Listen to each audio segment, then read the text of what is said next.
Chapter 749. In the fog-shrouded cave in Shangjing West Mountain, Fan Xian had once told Xiao En, who was dying, that he was actually just a tourist walking in this world. He wanted to see more scenery, so he had a strong interest in the temple. Unlike the Northern Qi Emperor who wanted to use the power of the temple to unify the world, the former Wei Emperor who wanted to obtain the secret of immortality from the temple, and the Qing Emperor who used the temple as a fighter with unusual valiance, Fan Xian's interest in the temple in the past was mainly in the unknowns. Fan Xian's strong desire for the temple's secrets inevitably had more practical considerations attached to it. He needed to enter the temple and find traces of Uncle Wu Zhu to confirm his safety. He also needed to try to find a way to return to the world and defeat the Qing Emperor.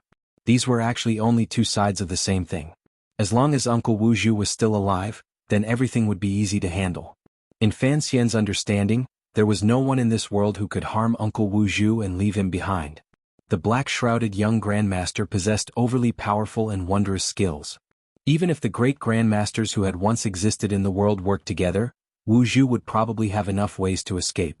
The problem was, this snowy mountain was the temple, that illusory fairyland that had always stood above the clouds of human society's legends. For such a place that did not belong to the secular world, even Wu Zhu was probably not a match for it. Reality seemed to prove this point. Uncle Wu Zhu had returned to the temple to search for his roots. A few years had already passed, yet there had been no news. If he had not been imprisoned in the temple, then he had probably already left this world. The morning sun did not have a glimmer of warmth. It shone coldly on the three people at the foot of the snowy mountain. Fan Xian narrowed his eyes and raised his head to look at the majestic snowy mountain in front of him that seemed to cover half the sky. He watched the ice and snow reflected jade-like glow under the morning light. He was silent for a long time and didn't speak. The three top young people in the world had set out from the camp when the sky was still dark. After walking for a few hours, they approached the snowy mountain with great difficulty. What shocked Haitang and 13th Wang was that Fan Xian seemed to be very familiar with the path under the snowy mountain. He led the two of them easily through a narrow passageway under the snowy mountain and came directly to the other side. This side of the great snowy mountain was also a plain made of ice. There was nothing but snow and ice. The three of them had passed through the snowy mountain and arrived on the other side. Their camp was on the other side of the snowy mountain. Where is the temple? 13th Wang asked between breaths, carrying Sigu Jian's urn of ashes on his back. His face, which was wrapped in cloth clothing, was frozen red. Fan Xian was supported by Haitang. He narrowed his eyes and looked up the mountain. Back then Xiao En and Master Ku he went up from this side of the mountain. Logically speaking, the temple should be right in front of us. However, there was nothing in front of them. There was only jade-like ice and snow covering the mountain range of an unknown color. At this moment, the wind was not strong. The sky had not sent down a snowstorm. Their field of view was vast and clear. In this clear field of view, it was impossible to find any signs of man-made carvings. Haitang, who was supporting him, was silent for a moment. She then suddenly said, "In the old legends, the temple only appears in front of common people for 1 or 2 days a year. If the temple does not want to be seen by mortals, then no matter how hard mortals search, they will not be able to find it. Legends are, after all, just legends." Fan Xian covered his mouth and coughed. The clothes he wore were very thick and could barely withstand the cold of the outside world. Speaking of which, it was rather miraculous. Presently, the temple was close at hand. Although he didn't know its location, the dense yuanqi between heaven and earth had begun to flow faster into his body, making his injuries and illness much better. With great difficulty the coughing stopped. Fan Xian blinked his eyes and looked tiredly at the messy snow and rocks on the snowy mountain. The legends may not be true. Back then, your teacher and Sir Xiao En endured a few months under this snowy mountain just to wait 1 or 2 days for the temple to appear. I don't know how much human flesh they ate. I don't want to wait. Fan Xian had experienced 2 lives that other people could not have, so he absolutely believed that there was the will of heaven in the unseen world. However, the education he had received in his previous life made it impossible for him to shake off his atheism. Thus, this contradiction made him feel a faint reverence toward the temple. On the other hand, he didn't really believe in the so-called legends. If the legends are not true, then there must be a trick to the temple being hidden in this snowy mountain. Haitang Duodwa's entire face was covered by her fur collar. In a droning voice she said, "If we want to search through this mountain, given our present state, it will probably take a lot of time." "I also understand. Since it will take a lot of time, then let's quickly begin," Fan Xian said in a raspy voice. He then glanced at 13th Wang. Presumably you have also noticed that the nights here are particularly short. After a few more days there will probably be no nights. It will be more convenient for us to search. After many months of arduous travel on the snowy plains, Fan Xian no longer purposely hid the knowledge he knew from his previous life in front of Haitang and 13th Wang. Each of his predictions eventually became reality. However, Haitang and 13th Wang did not know the basis of his predictions. In their hearts, Fan Xian appeared more and more mysterious and unfathomable. During these months, Haitang and 13th Wang did not have a sliver of doubt or hesitation toward any of Fan Xian's predictions or orders. However, at this moment, the three of them stood in front of the snowy mountain and were about to begin their search for the temple. 13th Wang did not head toward the snowy mountain. Instead, he glanced at Haitang. Coincidentally, Haitang also glanced at 13th Wang. Their gazes met. They both saw the worry and shock in each other's eyes. Fan Xian noticed the strangeness of his two friends. Furrowing his brows slightly, he coughed and said, "What is it?" 13th Wang was silent for a moment. He then looked at him and said, "We are just curious. The temple is right in front of us. Based on your predictions, no matter how long it takes, we will always be able to find the temple before the night comes." Fan Xian nodded. He didn't understand the meaning of his words. His brows furrowed even deeper. Beside him, Haitang sighed and said, "What we mean is that we are about to find the temple. Regardless of whether it is to dig out the secret of the temple or to rescue the blind great master from the temple, you have to have a plan ahead of time and make some preparations. If you have any understanding, you have to let us know ahead of time. Given your present physical condition, there are many things that require us to do." The temple was like a fairyland. At least, it was so in the hearts of the people of this land. Fan Xian and the other two were exploring the temple. This was a major event, yet Fan Xian appeared relaxed and careless. It was even a bit sloppy. It was as if he was truly just traveling.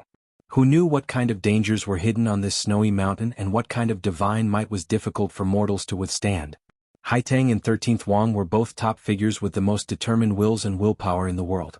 Faced with this snowy mountain, they still found it difficult to suppress a sense of confusion and fear. They truly did not understand how Fan Xian could still be so relaxed and at ease. Back then, Ku He and Xiaoan returned from the temple alive. This place is not as terrifying as people imagine. Fan Xian smiled bitterly. Back then, the two of them were already superior 9th level aces. However, they were tortured for half a year and were about to die. Their strength is not as good as we are now. Since they can return alive, what are we afraid of? Furthermore, Uncle Wu Zhu and the Emperor have both said that the temple has already fallen into ruin and has no power. Fan Xian lowered his eyelids slightly. I believe in the Emperor's judgment because he has basically never made any mistakes in this life. Even though the temple had fallen into ruin, it was still a temple. Could mortals stop worshipping it? More importantly, I only know the way to the temple and its outer appearance. As for what is inside, I don't know either, Fan Xian said with a helpless smile. Since it is so, then it is useless to make any more preparations. Let's search. We'll talk about it after we find it. This was a very irresponsible way of doing things. Fan Xian had spent his entire life immersed in the darkness of the Overwatch Council. He never fought a battle unprepared. Even when faced with the unfathomable Emperor, he still came up with clever plans and bravely thought of little ways to win. Looking at this snowy mountain that he knew nothing about, how could he have prepared? The snowy mountain remained silent, solemn, and cold. It was as if it had no idea that three mortals were nervously and quietly searching for its secrets. The temple, which was rumored to be omnipotent and omniscient, was still like a girl waiting to be married, hidden in the wind and snow, unwilling to show its true face. After climbing up the snowy mountain with great difficulty for a long time, the wind on the mountain gradually grew stronger. It swirled up the snow on the rocks, blinding the eyes. Fan Xian's eyes remained clear and steady. He did not let go of any details that could have been missed. In his calculations, the temple only appeared for 1 or 2 days a year. The last time Xiao En and Ku He had seen the temple was the day after the polar night ended. There had to be some pattern hidden here. Only after the polar night did the sunlight fall on this snowy mountain. Did the people in the temple want to sunbathe, so they appeared? Leaning against Haitang's warm back, Fan Xian turned his head in satisfaction and sniffed the girl's neck. He was incomparably happy. He knew that his deduction was certainly correct. In the direction of the snowy mountain facing the sky, there would certainly be some man-made traces of ice and snow being broken. Haitang's brows furrowed slightly. She didn't understand where Fan Xian's confidence came from. She also didn't know why he was so happy. Reality was as Fan Xian expected. It didn't take long before 13th Wang, who was searching about 600 meters to the right, suddenly turned his head and made a hand gesture toward the two of them. In the wind and snow, it was difficult to hear clearly what 13th Wang had found. Fan Xian and Haitang could easily sense the excitement of the Sword Hut disciple. In a snowy depression, Fan Xian crouched down and carefully examined the traces 13th Wang had found. He pulled out a hole in the ice and snow and found what they had been looking for a long time, some man-made traces. It was something like a track. It was made of an unknown material. Even in such a harsh and cold environment, it was still incomparably smooth and did not deform at all. Fan Xian stood with Haitang's support and followed the track into the depths of the ice and snow until it reached the top. The wind and snow were strong. The majestic mountain range of ice and snow seemed to have suddenly snapped in the middle and sunk in. That was probably the end of the track. 13th Wang found a few other tracks beside this one. They were all made of a very high-quality material. No one knew what they were used for. The three of them immediately became nervous. There could only be one explanation for the sudden appearance of these magical tracks in this bitterly cold place that mortals would find difficult to reach. "Climb up along it," Fan Xian said in a raspy voice. Fan Xian spoke in a raspy voice. His voice trembled slightly, but his eyes were a calm that he barely managed to maintain with a valiant will. There were no paths on the snowy mountain. There was snow and wind everywhere. If one was the slightest bit careless, they would fall off the mountain and end up with their bones crushed. Fortunately, Fan Xian had brought Haitang and 13th Wang, two powerful warriors here. Otherwise, how could a sick person like him endure the power of heaven and earth? The three of them suppressed their nervousness and faint fear and followed the smooth track.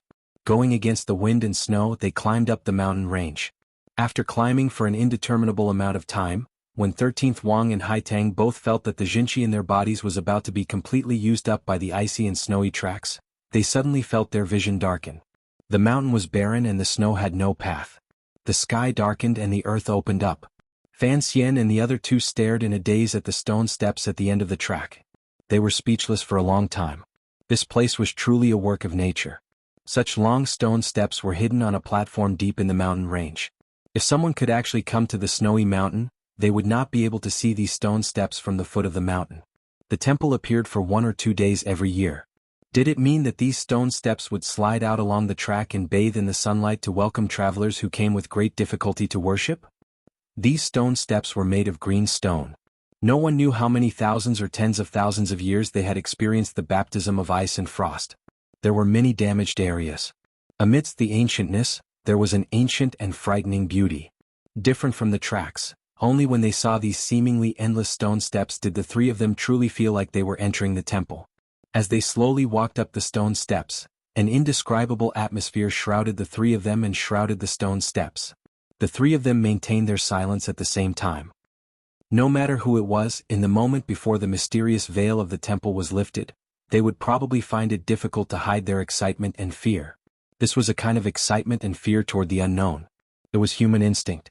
A long light gray eve appeared above the stone steps and reflected itself in their eyes. Haitang and 13th Wang's bodies froze slightly and paused. Fan Xian broke away from Haitang's support and stared at the gray eve calmly, almost crazily as he walked toward the top of the stone steps. Under the long light gray eve was a black stone wall. Just like this, as the three of them walked, it slowly revealed its true appearance.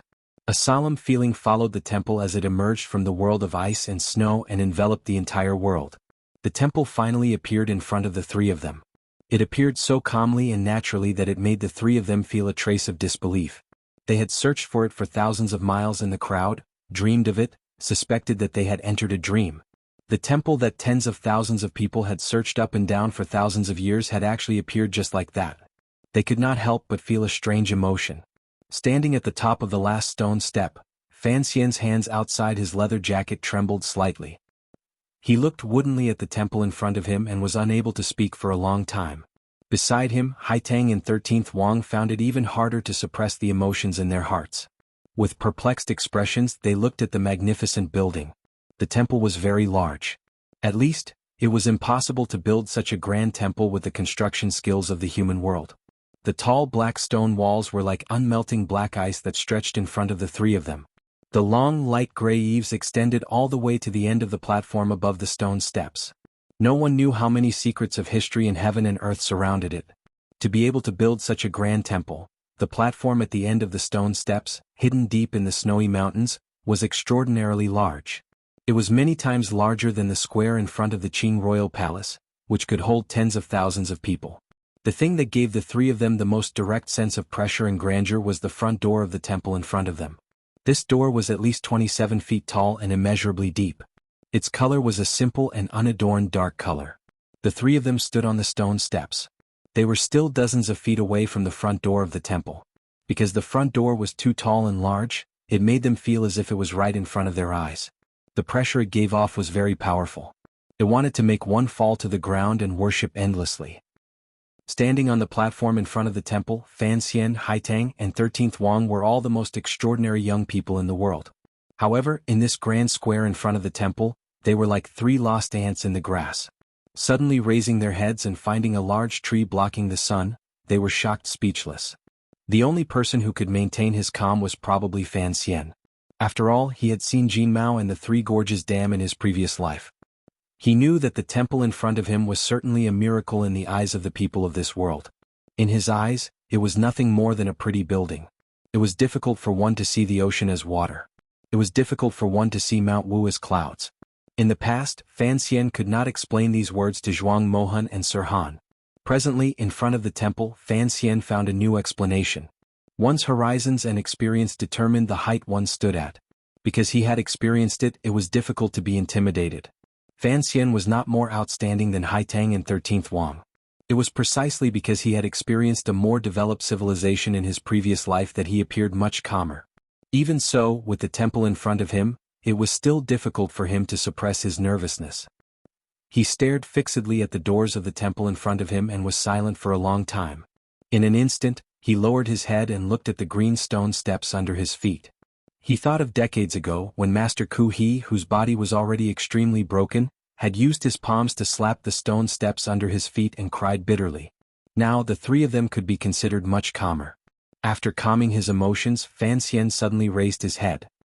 His pupils constricted slightly as he stared at the large signboard above the doors of the temple.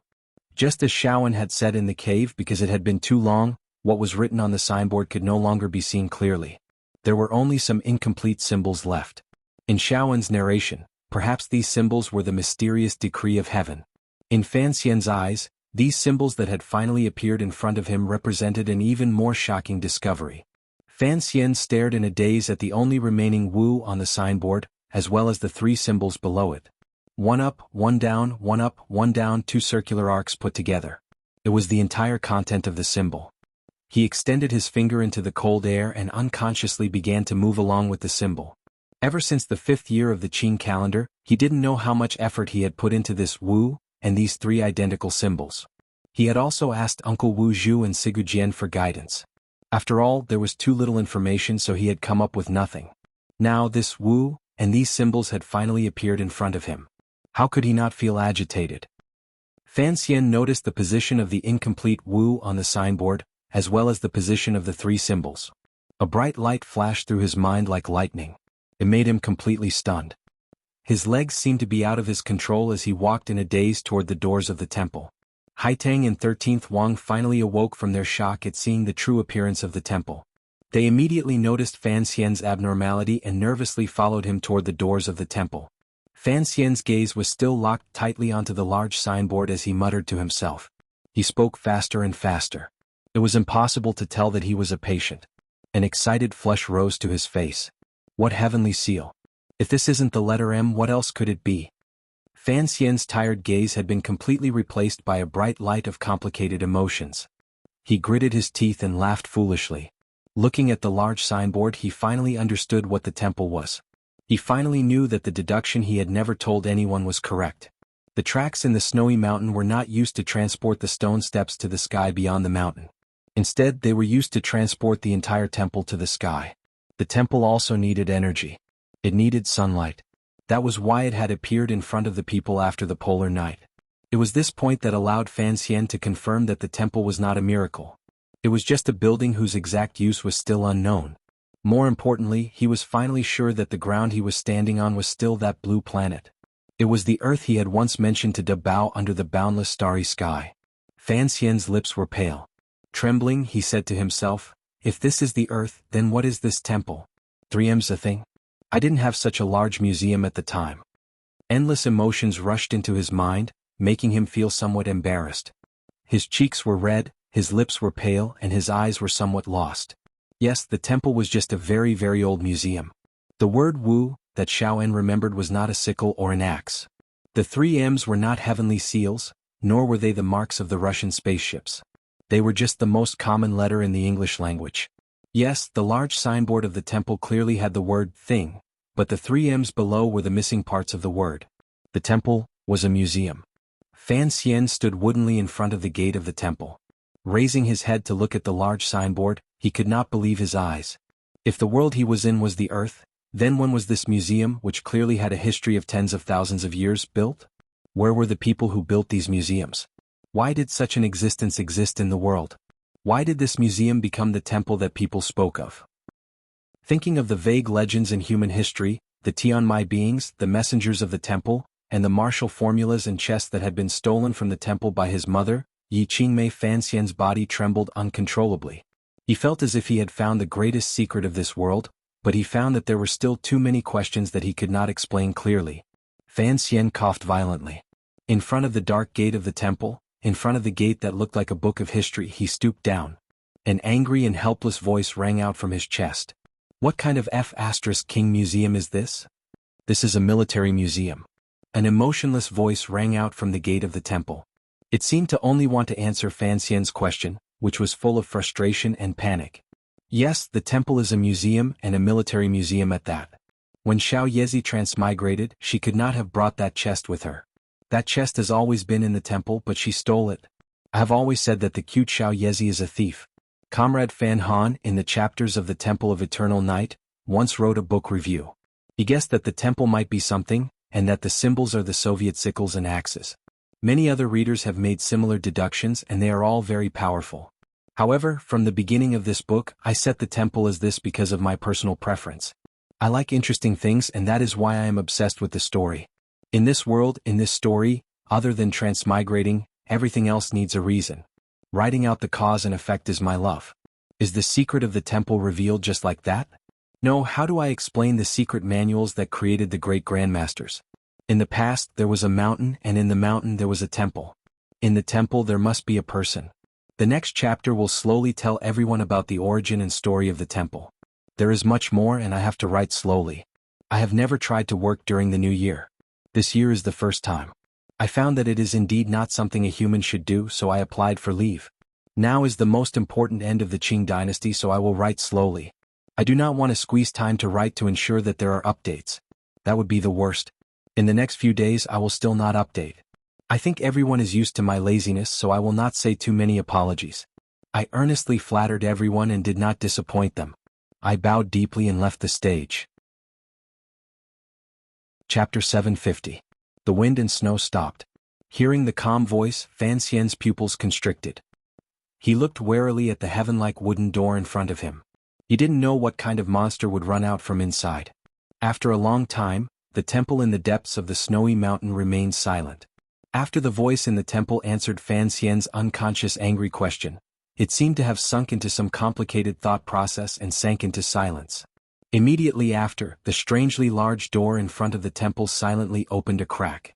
When such a heavy door opened, it didn't make a single sound. It made one shiver even though it wasn't cold. The temple door opened at a 15-degree angle. From the front, one couldn't see the scenery inside. However, this silent opening seemed to indicate some kind of invitation from the person in the temple. Fan Xian's heart began to thump, and then he forced it to calm down. He narrowed his eyes and looked at the shadow of the temple door. There was not a trace of expression on his face. Unexpectedly, he slowly sat down on the shallow white snow on the stone platform. He had thought that it would be like decades ago.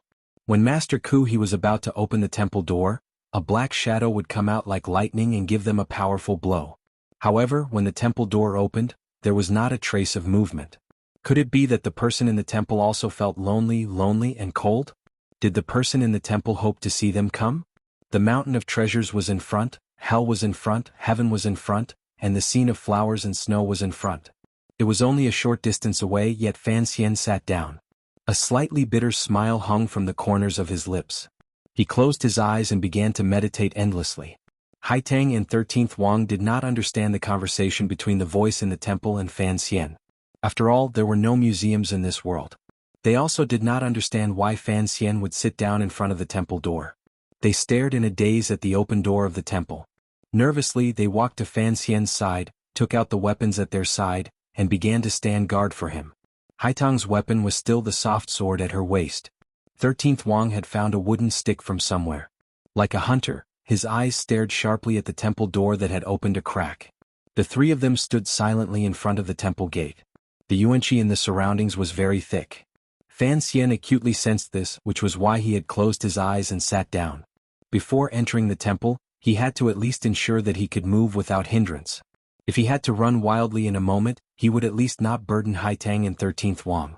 Since the temple was right in front of them and the temple doors were already open, they had waited for tens of thousands of years. Why was there a need to rush at this moment? After an indeterminable amount of time, Fan Xian slowly opened his eyes. The 36,000 pores on his body greedily absorbed enough yuanqi to repair a great deal of the wounds in his meridians. The zhenqi accumulated at the back of his waist could finally try to slowly flow. His spirit was much better and he was ready to enter the temple. Fan Xian's eyes landed on the door of the temple. 13th Wang was also staring nervously at it. With two crisp chirps, a little bird walked out childishly from the door of the temple and chirped at the three people outside. The bird's body was green and beautiful. It gave off a sense of purity. Outside the temple, the three people looked at the bird's arrival and couldn't help but start. They hadn't thought that the person coming to the temple to welcome guests would not be some demonic immortal general, but a bird. The green bird was attentively watching. "Let's go." Haitang looked at the beautiful green bird and her heart trembled slightly. She unconsciously said this and helped Fan Xian up from the snowy ground. Fan Xian's spirit was much better. He thought for a moment and then said, "Let's go in." One temple, one world. Behind the door was another world. However, what was different from what people imagined was that behind the gate of the temple was not a beautiful fairyland. It was also different from what Haitang imagined. That green bird flew away with a chirp, and there were no more cute creatures that came to welcome the hard-working traveler. Inside the temple was a square, a very large square. There were some large buildings scattered around the square. Although these buildings were tall, they were all blocked by the black stone wall outside. The people under the snowy mountain would not be able to see them. The materials and style of these buildings, as well as their height and breadth, were not at a level that the world people lived in could reach. On the walls on either side of the path, there were traces of extremely dilapidated murals. One could still faintly see a thread of lines and some very dim colors. Fan Xian and the other two walked along the path inside the temple. Raising their heads, they saw a snowy sky. Lowering their heads, they saw a snowy ground. They only felt that the world was still so quiet. The legendary scenes and scenery around them did not seem to exist in reality. The three of them were like three little black dots walking silently along the path. The voice in the temple did not ring out again. It was as if the people in the temple did not care where they came from and couldn't be bothered to guide them where they were going. Thus, Fan Xian and the other two only walked silently and casually along the path inside the temple. Their eyes calmly observed the eaves and large stone platforms of the buildings that passed by them. They appeared normal and casual, but waves of shock had long risen in their hearts. After all, this was the interior of the temple. No one in this world had probably ever entered. The land of legend and myth had finally appeared in front of them. What kind of complicated emotions were Haitang Duo and 13th Wang suppressing under their outward calmness? Back then, Ku He and Xiaoan had only been outside the temple's door when they met the Black Shadow and Little Fairy. Fan Xian and the other two had actually walked into the temple. Fan Xian had to be calmer. He had already faintly guessed the history of the temple from the voice in the temple's reply. His gaze stopped on the remnants of the wall paintings on the two sides of the path. The paint had peeled off badly. It was impossible to see clearly what was depicted on them. The secret of history seemed to be hidden in these paintings. However, Fan Xian easily found familiar traces in the remaining lines. Just like how the architectural style of the temple had influenced the dark green royal palace in Shangjing, the style of the wall paintings in the temple and the paintings in the Qing temple and even the restaurants in Yisher Tavern all seemed to come from the same source. It looked like the temple had stood in the world for thousands of years. Although it did not enter the world, it always had a faint influence on it. The wind and snow in the temple were much lighter than outside the walls. At this moment, the wind and snow had stopped long ago. There was only a thin layer of powdery snow on the path. Fan Xian and the other two's footprints were clearly imprinted on it, turning into a lonely line that went straight into the depths of the temple. Along the way they only saw some broken buildings on the verge of collapse and a cold and uninhabited wasteland. This place was not a fairyland or the realm of the gods. Just as the emperor and Uncle Wu Zhu had said, it was just a broken place. Fan Xian pulled back his gaze from the footprints in the snow and thought for a moment. He then continued to lead Haitang and 13th Wang forward. After entering the snowy plains, he had become the leader of the three of them. Although his injuries had not recovered and his illness had worsened, Haitang and 13th Wang faintly sensed that Fan Xian had more knowledge in certain areas than most people in the world. In front of them, the small, agile and beautiful green bird was still chirping. Appearing and disappearing, it led the three young warriors who had come to worship the temple through the thin snow. Accompanied by loneliness and silence, they walked forward. They roughly confirmed the range of the buildings inside the temple. It was a flat square. Without realizing it, the three of them had already walked to the center of the temple. In the center of the temple was a platform. Behind the platform was the most well-preserved building. Although many scars from time could still be seen on the outside of the building, the gradually eroding stone edges bore witness to the ruthlessness of heaven and earth. In the end, this building had not collapsed. Walking all the way here, they did not see a single person or the legendary emissary of the temple. There was only the green bird flying and landing on the stone platform covered in thin snow. Fan Xian furrowed his brows slightly. He found that the green bird had landed on the thin snow but did not leave any footprints. The temple emissary did not appear. The silence of the voice confirmed another fact for him. Perhaps it was a mysterious reaction, but the three of them stopped in front of the stone platform. Looking at the green bird on the snowy platform, they were silent. It was as if they wanted to see it become a flower or bring back a flower with its mouth. After waiting for an indeterminable amount of time, the oppressive silence in the temple did not change at all. Fan Xian's movements also did not change at all. His body was slightly trembling, but his heart was trembling slightly. Along the way, the traces of the buildings they had passed actually made him nervous. He faintly felt that these buildings were the remains of a civilization left behind countless years ago. Perhaps there was some connection between them and the world in his previous life. There is no danger in the temple. Those emissaries of the temple should have all died. Fan Xian's raspy voice suddenly broke the silence that had been maintained for countless years inside the temple. The green bird on the platform turned its head and glanced at him. Fan Xian's sudden words startled Haitang and 13th Wang beside him.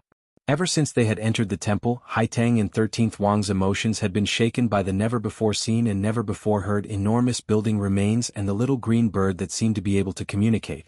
They had long lost the calm judgment they had in the world and were perplexed. All dead. Haitang and 13th Wang had purely and unconsciously repeated Fan Xian's words. It was impossible for them to agree with his judgment. There was no danger in the temple? An illusory place that only existed in myths and legends had suddenly appeared in front of his eyes. Who could be like Fan Xian and forcefully say such a judgment? Haitang looked at the green bird on the platform. Her face was slightly pale. In a trembling voice she said, "Even if it is a broken fairyland, it is still a fairyland. Heaven and man walk different paths. One must have a heart of respect." The naive children of Tianidao worshipped the temple deeply in their bones. Among the disciples of Qing Mountain, no one had ever inherited Master Ku He's valiant spirit, including Haitang. When people faced the temple and entered it, they all unconsciously felt that they were much weaker. What is there to fear? Fan Xian did not say this out loud. He thought viciously in his heart. Uncle Wu Zhu had said that there were not many people left in the family. One had died in the alley outside the manor. When his mother died, one had also died in the temple. Seeing that he had entered this place safely and still no emissary from the temple had appeared, he could be sure that this run-down temple was just a wasteland. The temple was not a fairyland. It was just a ruin. After confirming this reality, Fan Xian no longer had any fear in his heart. He narrowed his eyes and looked at the green bird on the platform. Suddenly he said, "It looks like the emissary is dead. The immortals in the temple have long left, leaving only this fairy bird. Let's stroll around. Let's go back." Haitang and 13th Wang turned their heads to look at Fan Xian in disbelief. Their emotions were unsettled. They did not hear Fan Xian's lie. Of course, this was also because of the faint disappointment and sorrow that could not be wiped away on Fan Xian's pale face. His acting was too brilliant. Blind. Haitang was going to say that if the temple was truly so barren and broken down, if there was truly no supreme existence beyond the six directions, why didn't they try to find Wu Zhu's whereabouts and instead return without any success? 13th Wang's muscles were tense. He didn't know how to face this spacious and desolate temple. After experiencing so many hardships, they had finally passed through the snowy plains to reach this place. How could he be willing to return? Fan Xian coughed hurriedly and stopped Haitang's question. He only stared fixedly at the green bird on the platform. Everything in the world needed a reason. Since the temple was only the ruins of a civilization and a museum, then the voice in the temple had invited the three of them into the temple. Naturally, there was something he needed to do. Things developed as Fan Xian expected. The green bird on the snowy platform suddenly chirped a few times and flapped its wings toward the misty sky. It only flew about 100 feet high before it suddenly turned into countless spots of light and disappeared into the air. Haitang and 13th Wang's bodies trembled. Using their fastest speed, they moved closer to Fan Xian and protected his entire body. They were terrified that the change in the temple would cause Fan Xian, the weakest person, to die. Fan Xian was not afraid at all. He only narrowed his eyes and looked coldly at the slowly descending spots of light. The spots of light fell into the air above the platform and began to coalesce together like countless fireflies in the summer night sky. For some mysterious reason, they had arranged themselves into a certain shape. The spots of light gradually grew brighter and dimmer, revealing a gradually clearer figure in the air. The lines grew clearer. They could see clearly the flowing clouds at the corners of the sleeves, the black gold and jade belt at the waist, and the upturned shoes at the feet. An elder in a wide-sleeved ancient robe appeared in midair. It was impossible to see his features clearly, but it was possible to clearly see his existence.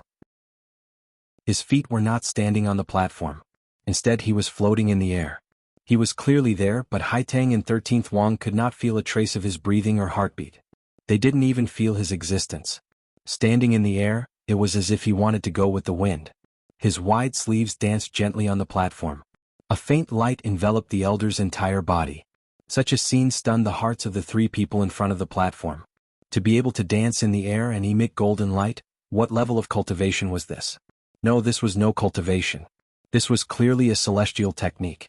Other than the immortals in the temple, who else could appear in front of the people in such a way that made people want to kneel and worship? Haitang and 13th Wang opened their dazed eyes and looked at the scene in front of them that they could not understand no matter what. Naturally, they connected the existence formed by the green bird to the legendary immortals in the temple. Their bodies trembled uncontrollably. Naturally, they knelt down and sincerely knelt toward the snowy ground. Fan Xian also knelt down. His knees sank into the thin, soft snow. His body began to tremble like a mortal who had sunk into excitement and could not free himself. No one could explain the scene in front of them. Even the civilization of Fan Xian's previous life could not create such a miraculous phenomenon. The immortal standing in the air, glowing with a bright light, appeared very real. He was truly like a god. However, most of Fan Xian's excitement and fear were still faked. He forced himself to calm down.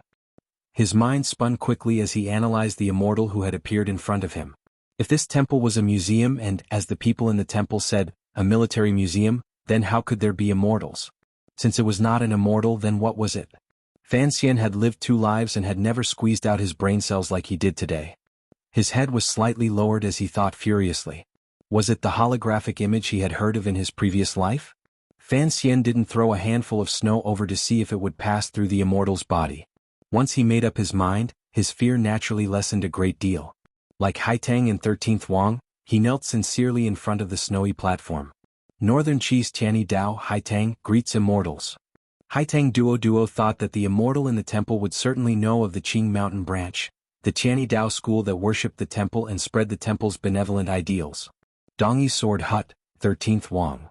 13th Wang's voice was a bit strange. This brave young man was probably finally confused by the mental blow. Qing Kingdom's Fan Xian. Fan Xian did not hide his true name. The last temple emissary had died at Uncle Wu Zhu's hands because of the emperor's ruthless methods. Presumably, the temple did not know of his connection to Yi Qingmei. He was only thinking about what the temple wanted to do by opening its doors wide to the three of them. If the temple had pretended to be immortals in this world's myths and legends for countless years, then presumably they would continue acting today. To pretend to be immortals, they had to be extremely pretentious and put on airs. Only then would they be able to scare people like Haitang and 13th Wang. If they didn't speak first, the temple would probably not have any reaction. The three of us came from the south. Fan Xian recounted the hardships on the snowy plains in a raspy voice to prove their determination and their worship and yearning for the temple. Haitang and 13th Wang finally came to their senses and knew that Fan Xian was lying. They couldn't help but feel shocked. They thought that immortals could tell if they were loyal or not with a single thought. To lie in front of an immortal, Fan Xian was being too daring. You are the creatures of the world, the people the mighty temple looks upon with pity. The icy and snowy road proves your determination. If you have any doubts, you need the guidance of light, and the light is right in front of you. The immortal that the green bird had transformed into finally spoke. There was not a trace of emotion in his voice. Strangely, it was not icy cold. On the contrary, it had a sense of warmth and intimacy. The immortal's voice echoed through the empty and silent temple, buzzing. No one knew whether the voice came from the immortal's lips or from all directions in the world. The miraculous appearance of these words made Haitang and 13th Wang once again confirm their judgment that the other party was an immortal. However, Fan Xian smiled coldly in his heart. It was nothing more than an upgraded version of a loud cough. The light was right in front. Did they need guidance? The people of the world were miserable. If they had any doubts, they could ask the immortals in the temple for help. Thus, Fan Xian opened his mouth. Most noble immortal, we want to know who we are, where we came from, and where we are going. They had come from the south and had already reached the temple. Who knew where they were going? The green bird led them to the stone platform but was unable to tell them this philosophical, awkward-sounding question. After the immortal heard Fan Xian's 3 questions, he immediately fell silent. His clothes fluttering in the cold air immediately became stiff and did not tremble at all. Haitang and 13th Wang did not understand why Fan Xian would ask these 3 questions. Fan Xian had already slowly stood up. His eyes were unusually calm and cold as he looked at the immortal who had sunk into silence. Through careful observation, he finally confirmed his judgment. You're you. You came from where you came from, and you are going to where you are going. The immortal's clothes fluttered. His voice was still warm and his reply was mysterious. This reply fell into Haitang's and 13th Wang's ears. If it fell into anyone's ears, it would seem particularly beautiful. However, this was the reply Fan Xian wanted. He looked calmly at the glowing figure floating in the air and thought to himself that it had taken such a long time to search through the database. It looked like the temple's energy was about to run out. It was clear that the immortal was not angry at Fan Xian for standing up straight and looking at him rudely. Amidst the light, he gazed warmly at Fan Xian. That is not the answer I want, Fan Xian said. An answer is just an answer. Whether or not you need it is actually just a question of your heart. The immortal's reply was still full of the air of a quack. Fan Xian was silent for a moment and then said, I want to know the temple's past. The immortal once again fell silent. The light enveloping his clothes immediately dimmed. Fan Xian stared unblinkingly at the patch of light and silently begged in his heart. If you are truly a holographic image, if you are truly just a guide for this museum, complete your mission and narrate this already lost history. If someone could actually enter the legendary temple, perhaps they would want the golden touch, the art of immortality, or those incomparably miraculous martial secrets. Fan Xian was different. What he wanted to know the most was the history of the temple. Outside the door of the temple, he had once blurted out the words, museum. It was clear that the person in the temple had not guessed because of those 3 people that there was a soul faintly connected to him in Fan Xian's body. The immortal's clothes froze for a long time. The light dimmed a great deal. Perhaps the thoughts of the people dancing in the spots of light were weighing some kind of permission to enter. Chapter 751. I'm tired, I'm sick, I'm rushing around everywhere, I basically don't drink, and in the end I'm also exhausted. Oh, I'm really a useless person. The cows are always losing, crying sadly just like how they sighed during the law net last time. There's nothing perfect in this world to begin with. On the 10th day of the new year the update resumed, and then with a spurt of energy. Chapter 752. Why did the temple appear? Why did it appear? Its past, present, and future were the target of Fan Xian's question. After Fan Xian's question rang out in the snow-covered temple, the fairy that the green bird had transformed into sank into silence. Haitang and 13th Wang also sensed the change in Fan Xian's emotions. Forcefully suppressing the nervousness in their hearts, they raised their heads. In such a wondrous temple of ice and snow, only Fan Xian could maintain his calm. Even those as powerful as Haitang and 13th Wang had become naked babies. Under the gaze of the fairy on the snowy platform, they could not feel a trace of disrespect. The fairy was silent for a long time. He then said to Fan Xian standing at his feet, "This is not something that mortals should attempt to come into contact with or understand. I've never thought of myself as a mortal." Fan Xian narrowed his eyes and looked at the specks of light in the air. Lowering his voice he said, "Similarly, I also don't think of you as an immortal. The temple could faintly influence the thousands of years of history of this land. Additionally, there was a law that the temple could not interfere in worldly affairs." Fan Xian knew that in order to maintain his lofty and mysterious position, regardless of whether the temple was a relic or some strange object beside it, it would certainly follow the stories and the legends of the people and disguise itself as an illusory existence. "Since you don't want to tell us, then please tell us, why did you invite us into the temple?" Fan Xian's eyes stared directly at the strange sight and person formed by the specks of light in the air. Calmly he said, "No mortal has ever been able to enter the temple. You let us in, presumably you have a request for us." Haitang and 13th Wang had already heard something strange in the conversation between Fan Xian and the fairy. Slowly they rose from the snowy ground. They found that Fan Xian was still able to converse so calmly in front of a supreme existence beyond the scope of common people's understanding. They truly admired him greatly. However, Haitang Duo and 13th Wang still did not understand. Was Fan Xian really going to discuss some sort of deal with the fairy in the temple? Why was he not in a hurry to find the whereabouts of the blind master? Haitang stood gently behind Fan Xian and followed his gaze to the sky. It was just this glance, but it had already used up all the courage in her body. It was also this glance that suddenly moved her heart. Fan Xian was standing in front of the fairy. Why couldn't she? "I've had many professions in the secular world, but I'm still best at business." Fan Xian said, "That is why I am a merchant who only cares about profit. I don't like to reap without sowing. I also don't want to do things that harm my own interests just to be shrouded in the light of the temple. Whatever you want us to do for the temple, you must pay a price." From the moment he entered the temple until now, Fan Xian's entire state of mind had become unusually clear and calm. Yes, he still did not have a definite understanding of the temple, but he had to force himself to calm down and not think of the other person as a god. He could only think of the other person as a real existence. Furthermore, he faintly guessed that this trip to the temple had gone so smoothly because the person in the temple had some request of the three of them. He even had a general idea of that request. The path of the gods is dim, the path of the great path is not prosperous. Wandering on the wrong path, pointing to the mountains and rivers, angry at the wind and clouds, bringing peace to the country. Therefore, the human figure formed by the spots of light on the snowy platform paused for a moment and then suddenly opened its mouth to read a long and ancient essay. The central meaning was actually very simple. The fairy in the temple hoped that Fan Xian, Haitang, and 13th Wang could become the emissaries of the temple and secretly observe the world on behalf of the temple. They also wanted to choose an appropriate time to return to the temple and report to the people in the temple. Haitang and 13th Wang sank into deep thought. Complicated emotions rose in their eyes. They had probably never thought that once they entered the temple, the immortals in the temple would not turn them into stone. Instead, they would give them such an important yet nonsensical mission.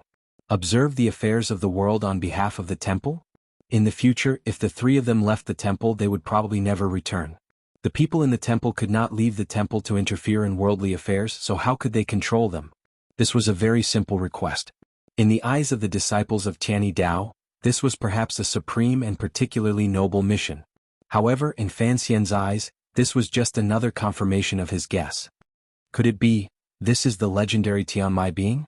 Crabapple Duodwa's heart trembled slightly as she thought of a term. In the legends, Tianmai individuals were known as the bloodline of the heavens. They would awaken once every several hundred years.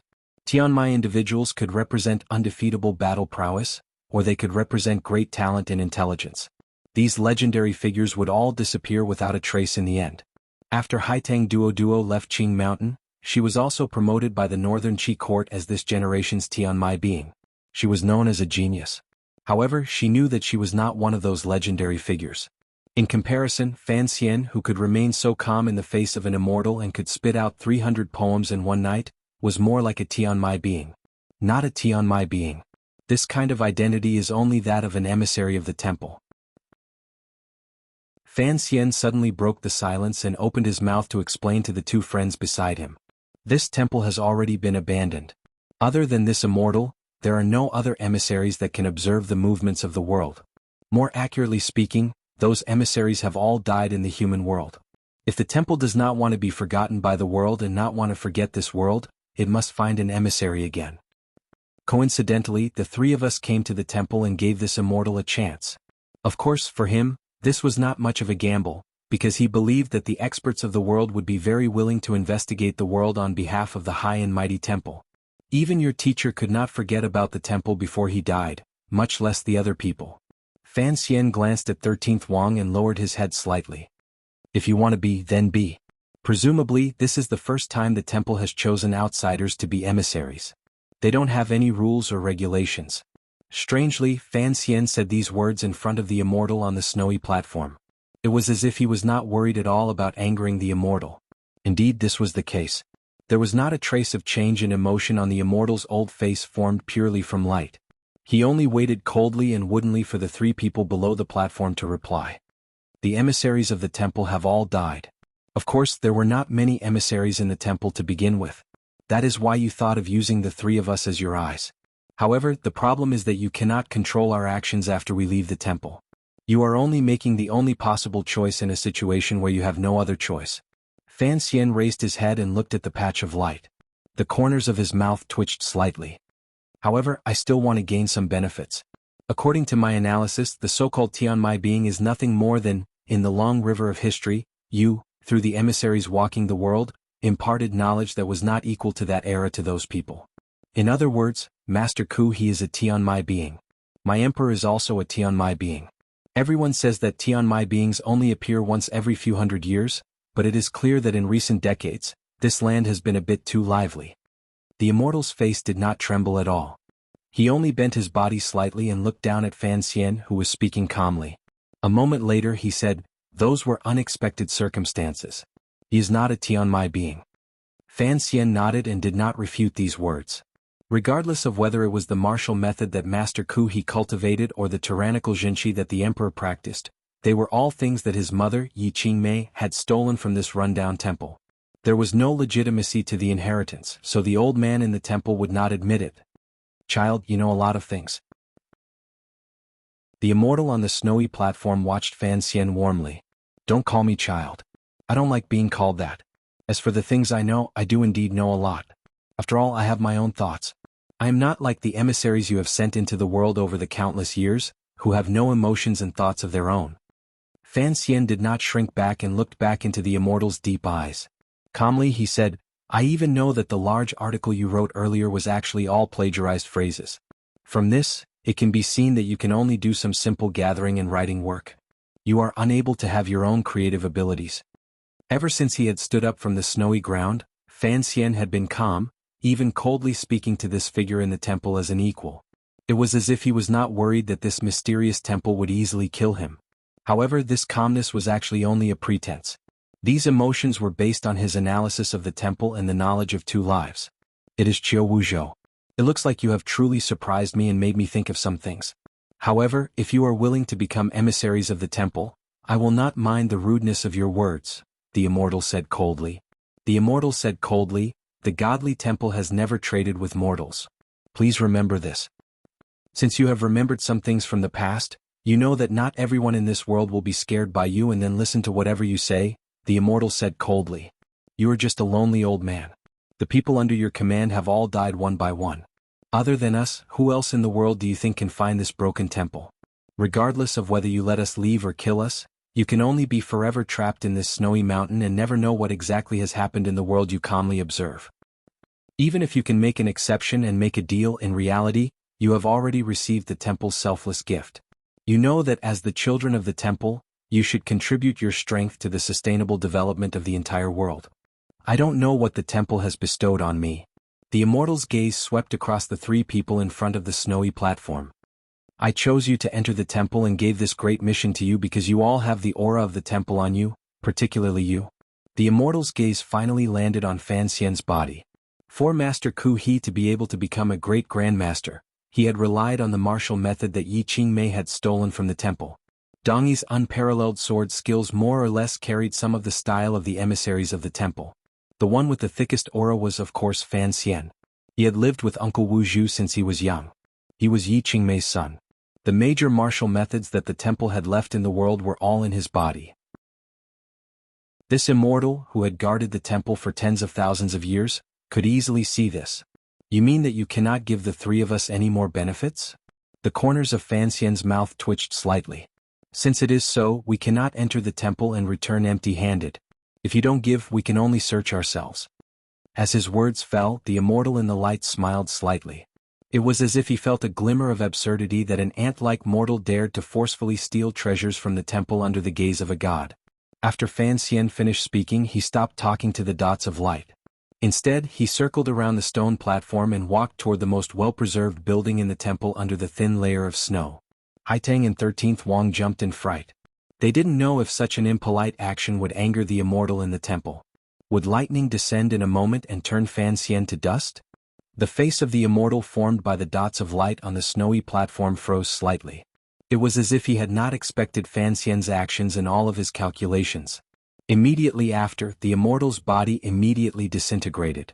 In an instant, it appeared in front of Fan Xian's path and blocked the door to the well-preserved building.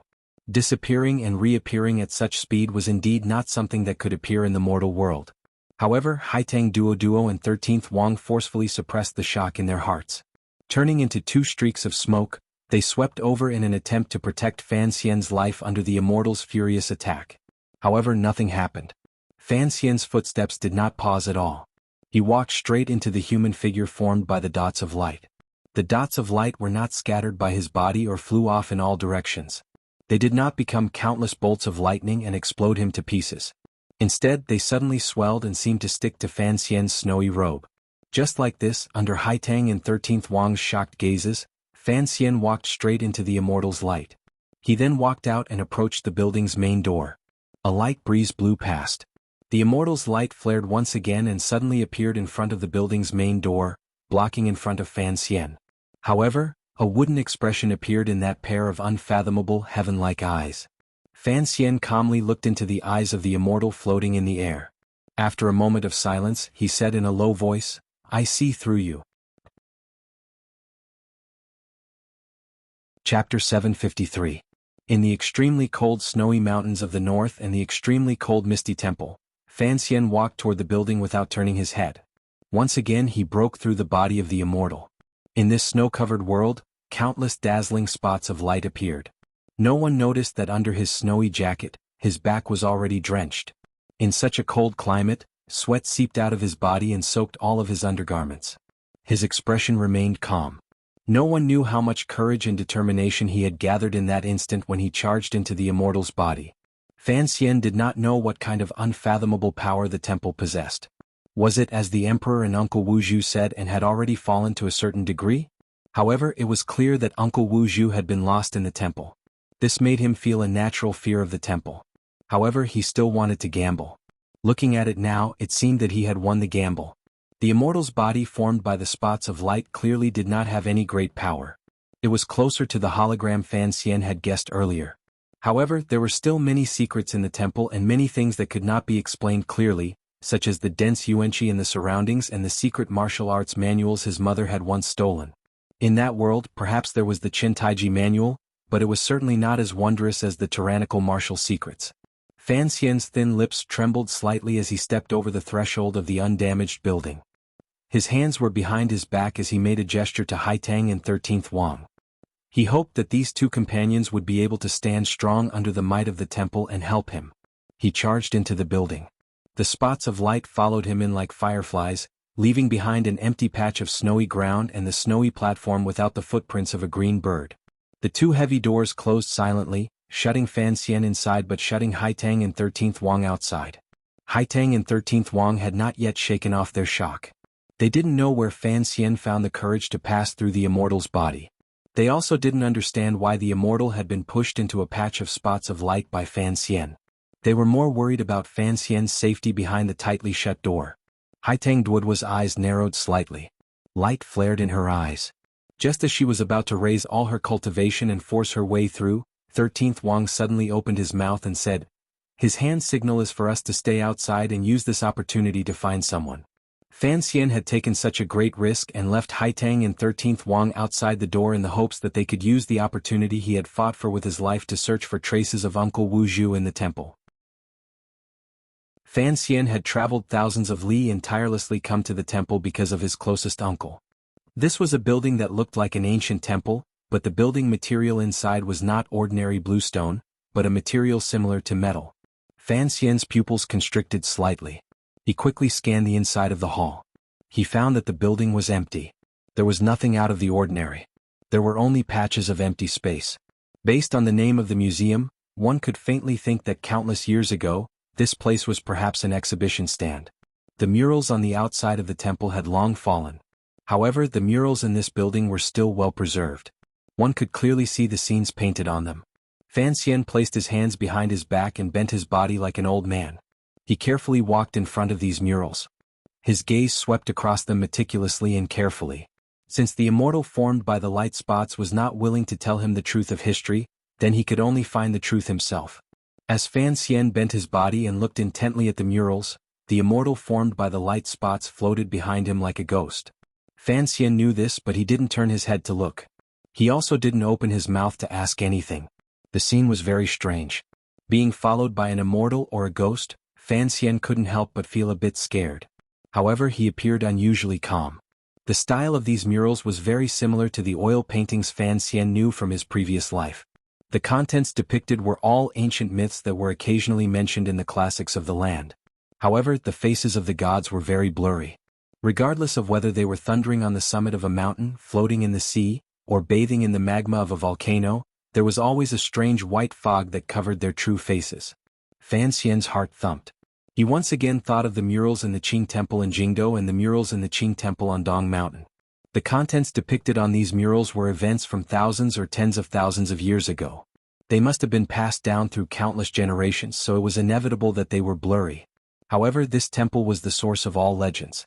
Why were the faces of the gods on these murals still blurry? The immortal in the temple, who had been following Fan Xian's footsteps like a wisp of light, suddenly said, "These murals were created by Bo. 300 years ago, the great magician in the West. I heard that he and his wife, Fu Bo, were both Tianmai beings. In the end, they disappeared without a trace. So, in the end, they returned to the temple," Fan Xian said with furrowed brows. Tianmai beings are chosen by the temple to spread the seeds of wisdom into the world. I had thought that these Tianmai beings, in the end, would have strange thoughts in their hearts and be killed by the emissaries the temple sent out. Unexpectedly, there were still some who returned to the temple alive. The temple forbids interfering in the affairs of the world. Naturally, they would not kill people. However, you are right. After countless years, there will always be Tianmai beings who inherited the temple's teachings. They will have wild thoughts in their hearts and cause suffering for the common people.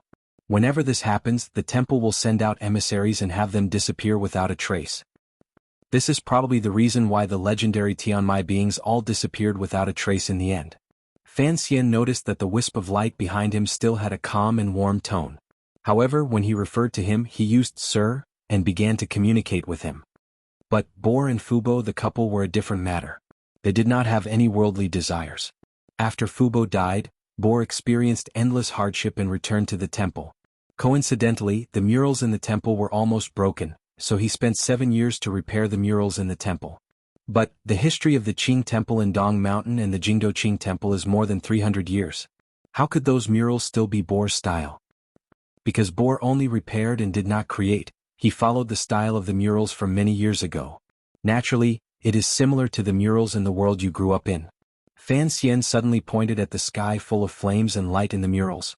Narrowing his eyes, he asked, "Why don't those gods have faces?" "Because true gods never show their faces to others. So, you are not a true god." The spots of light floating in the air behind Fan Xian gradually shed the old man's face and transformed into a mirror-like existence. After a long silence, it said, "Just as you said earlier, I am not a god." "Very good. I was just worried that you had gone crazy after being cooped up in this snowy mountain for tens of thousands of years and truly thought of yourself as a god. Then this matter would not be easy to deal with." Hearing the voice of the temple itself coming from all around him, Fan Xian's mood relaxed slightly. At least, the craziest and most terrifying possibility had been denied by the temple itself. If it was an existence that truly had life and emotions, hearing Fan Xian's words, it would certainly understand the meaning hidden within. However, it was clear that the existence in the temple was only passively thinking according to some established process and did not continue to say anything. It's not that gods don't have faces. There are no gods. For some reason, after Fan Xian said these words, his mood suddenly became desolate. If there truly were no gods in the world, then his existence and his mother's existence would remain unfathomable and without reason. Those are just some powerful machines or weapons.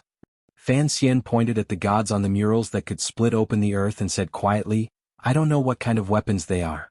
Atomic bombs or neutron bombs. In any case, they are all very terrifying things. After the thread of light floating in the air heard Fan Xian's words, the mirror-like surface suddenly gave off a powerful ripple. It was as if it was undergoing intense thinking. Perhaps it was because Fan Xian had said something it had never imagined it would hear that made it unable to analyze it clearly in a short time. The light in the building was not very dazzling. It was faint and gently sprinkled on Fan Xian's body like it was giving him a layer of holy light. Perhaps it was because of the need to preserve the exhibits or because the temple's energy was about to run out, but the light was not very bright. Fan Xian walked forward silently until he had seen all of the murals. Only then did he return to the center of the building. Turning his head back to look at the thread of light floating in the air, he was silent for a long time. He then said, By now, you should know that I am not a normal person. My two companions are not here at this time, so I think you don't have to be afraid of anything.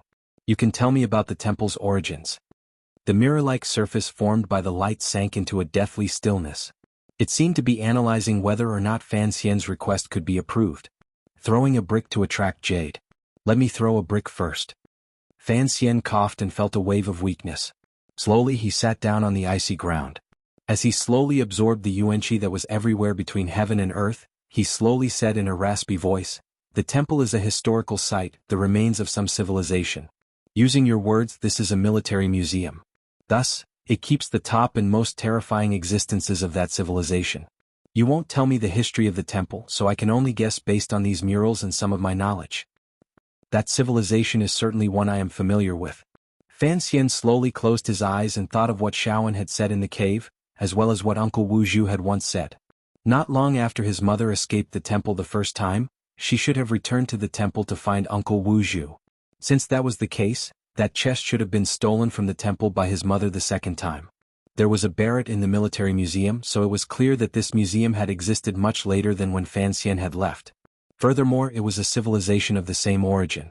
Fan Xian did not believe that some ancient civilization could make a gun that was exactly the same as the one he had made. He thought of the familiar civilization of the same origin as the world he had once lived in. It had already become a shadow in history, a broken temple in the snowy mountains that people could not touch. The people Fan Xian. No, the people Fan Xian had once loved, hated, and pitied had long become wisps of ghosts in the long river of time. The things he had once wandered, seen, and admired had all become yellow sand. A glimmer of pain grew in his heart. The pain was not very strong, but it was particularly clear. It was sour and particularly frustrated. He had never seen anyone before or after. Other than Yi Qingmei, there was only him. The world was long. How could he endure it? Such tens of thousands of years of loneliness had fallen on his body alone. How heavy was it? Fan Xian sat on the ground and coughed repeatedly. His breathing was hurried. After a long time, an indifferent and dim light rose in his eyes. His expression was not a smile. Looking at the mirror in the air formed from light spots, he asked, As someone who once traveled with you, can you tell me exactly how that world was destroyed? Did a madman really start to throw nuclear bombs around for fun? The mirror of light was as smooth as ice. After a long time, the warm and steady voice rang out in all directions inside the building. It was a great battle in the divine realm. The immortals all used shocking treasures and raised shocking waves. The ground changed shape and volcanoes erupted. Enough! Fan Xian's angry voice rang out in the empty building. He stared fixedly at the mirror and coughed violently. In the end, he coughed up a trickle of blood. He stubbornly wiped away the blood at the corner of his lips and cursed at the mirror. I am that stupid person from the divine realm. Don't talk about this shit. Your AF * King Broken Museum, not some F * King Temple. Inside the Qing royal palace, full of spring, a clear and icy voice slowly rang out in the royal study. The wooden door to the royal study was slightly open to make it easier for air to enter. Eunuch Yao and the other eunuchs and serving girls waited carefully outside the room and did not enter. Living high in the temple, one worries about the people. Living far from the Jianghu, one worries about the ruler. There is worry about advancing and worry about retreating. But when should one be happy? It must be said, first worry about the worries of the world, then enjoy the joys of the world.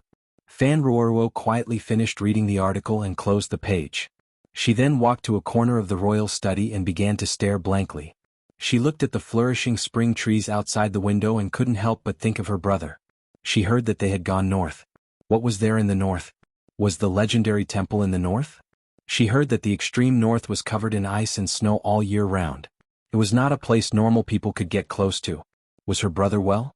It was already the end of spring. 4 months had passed since the last change in the palace. The entire royal palace was enveloped in a warm and beautiful sunlight. However, the royal study maintained an icy coldness. The Qing emperor lay on a soft couch with a thin blanket covering his body. His face was pale and his eyes were lifeless. Following Fan Ruoruo's gaze, he looked at the green trees outside the window. For some reason, the emperor particularly loathed the existence of these green trees. Perhaps it was because he felt that the passing of spring and the arrival of autumn and the replacement of all things was an irresistible rule of nature. Worry about the ruler, worry about the people. Back then, Anji spoke up in the northern Qi royal palace. In the end, he was forced by the little emperor to write a paragraph. In the end, he only wrote this paragraph without a head or tail, the emperor slowly said. The emperor opened his mouth and slowly said, I just don't understand. How could a boy who could write such words do such a disrespectful thing? After so much time had passed, the Qing court knew that the traitor Fan Xian had long escaped Jingdo. The intelligence reports sent back from the north accurately pointed to Fan Xian's whereabouts. What surprised many Qing officials was that after Fan Xian escaped Jingdo, he did not throw himself into the arms of the northern Qi court.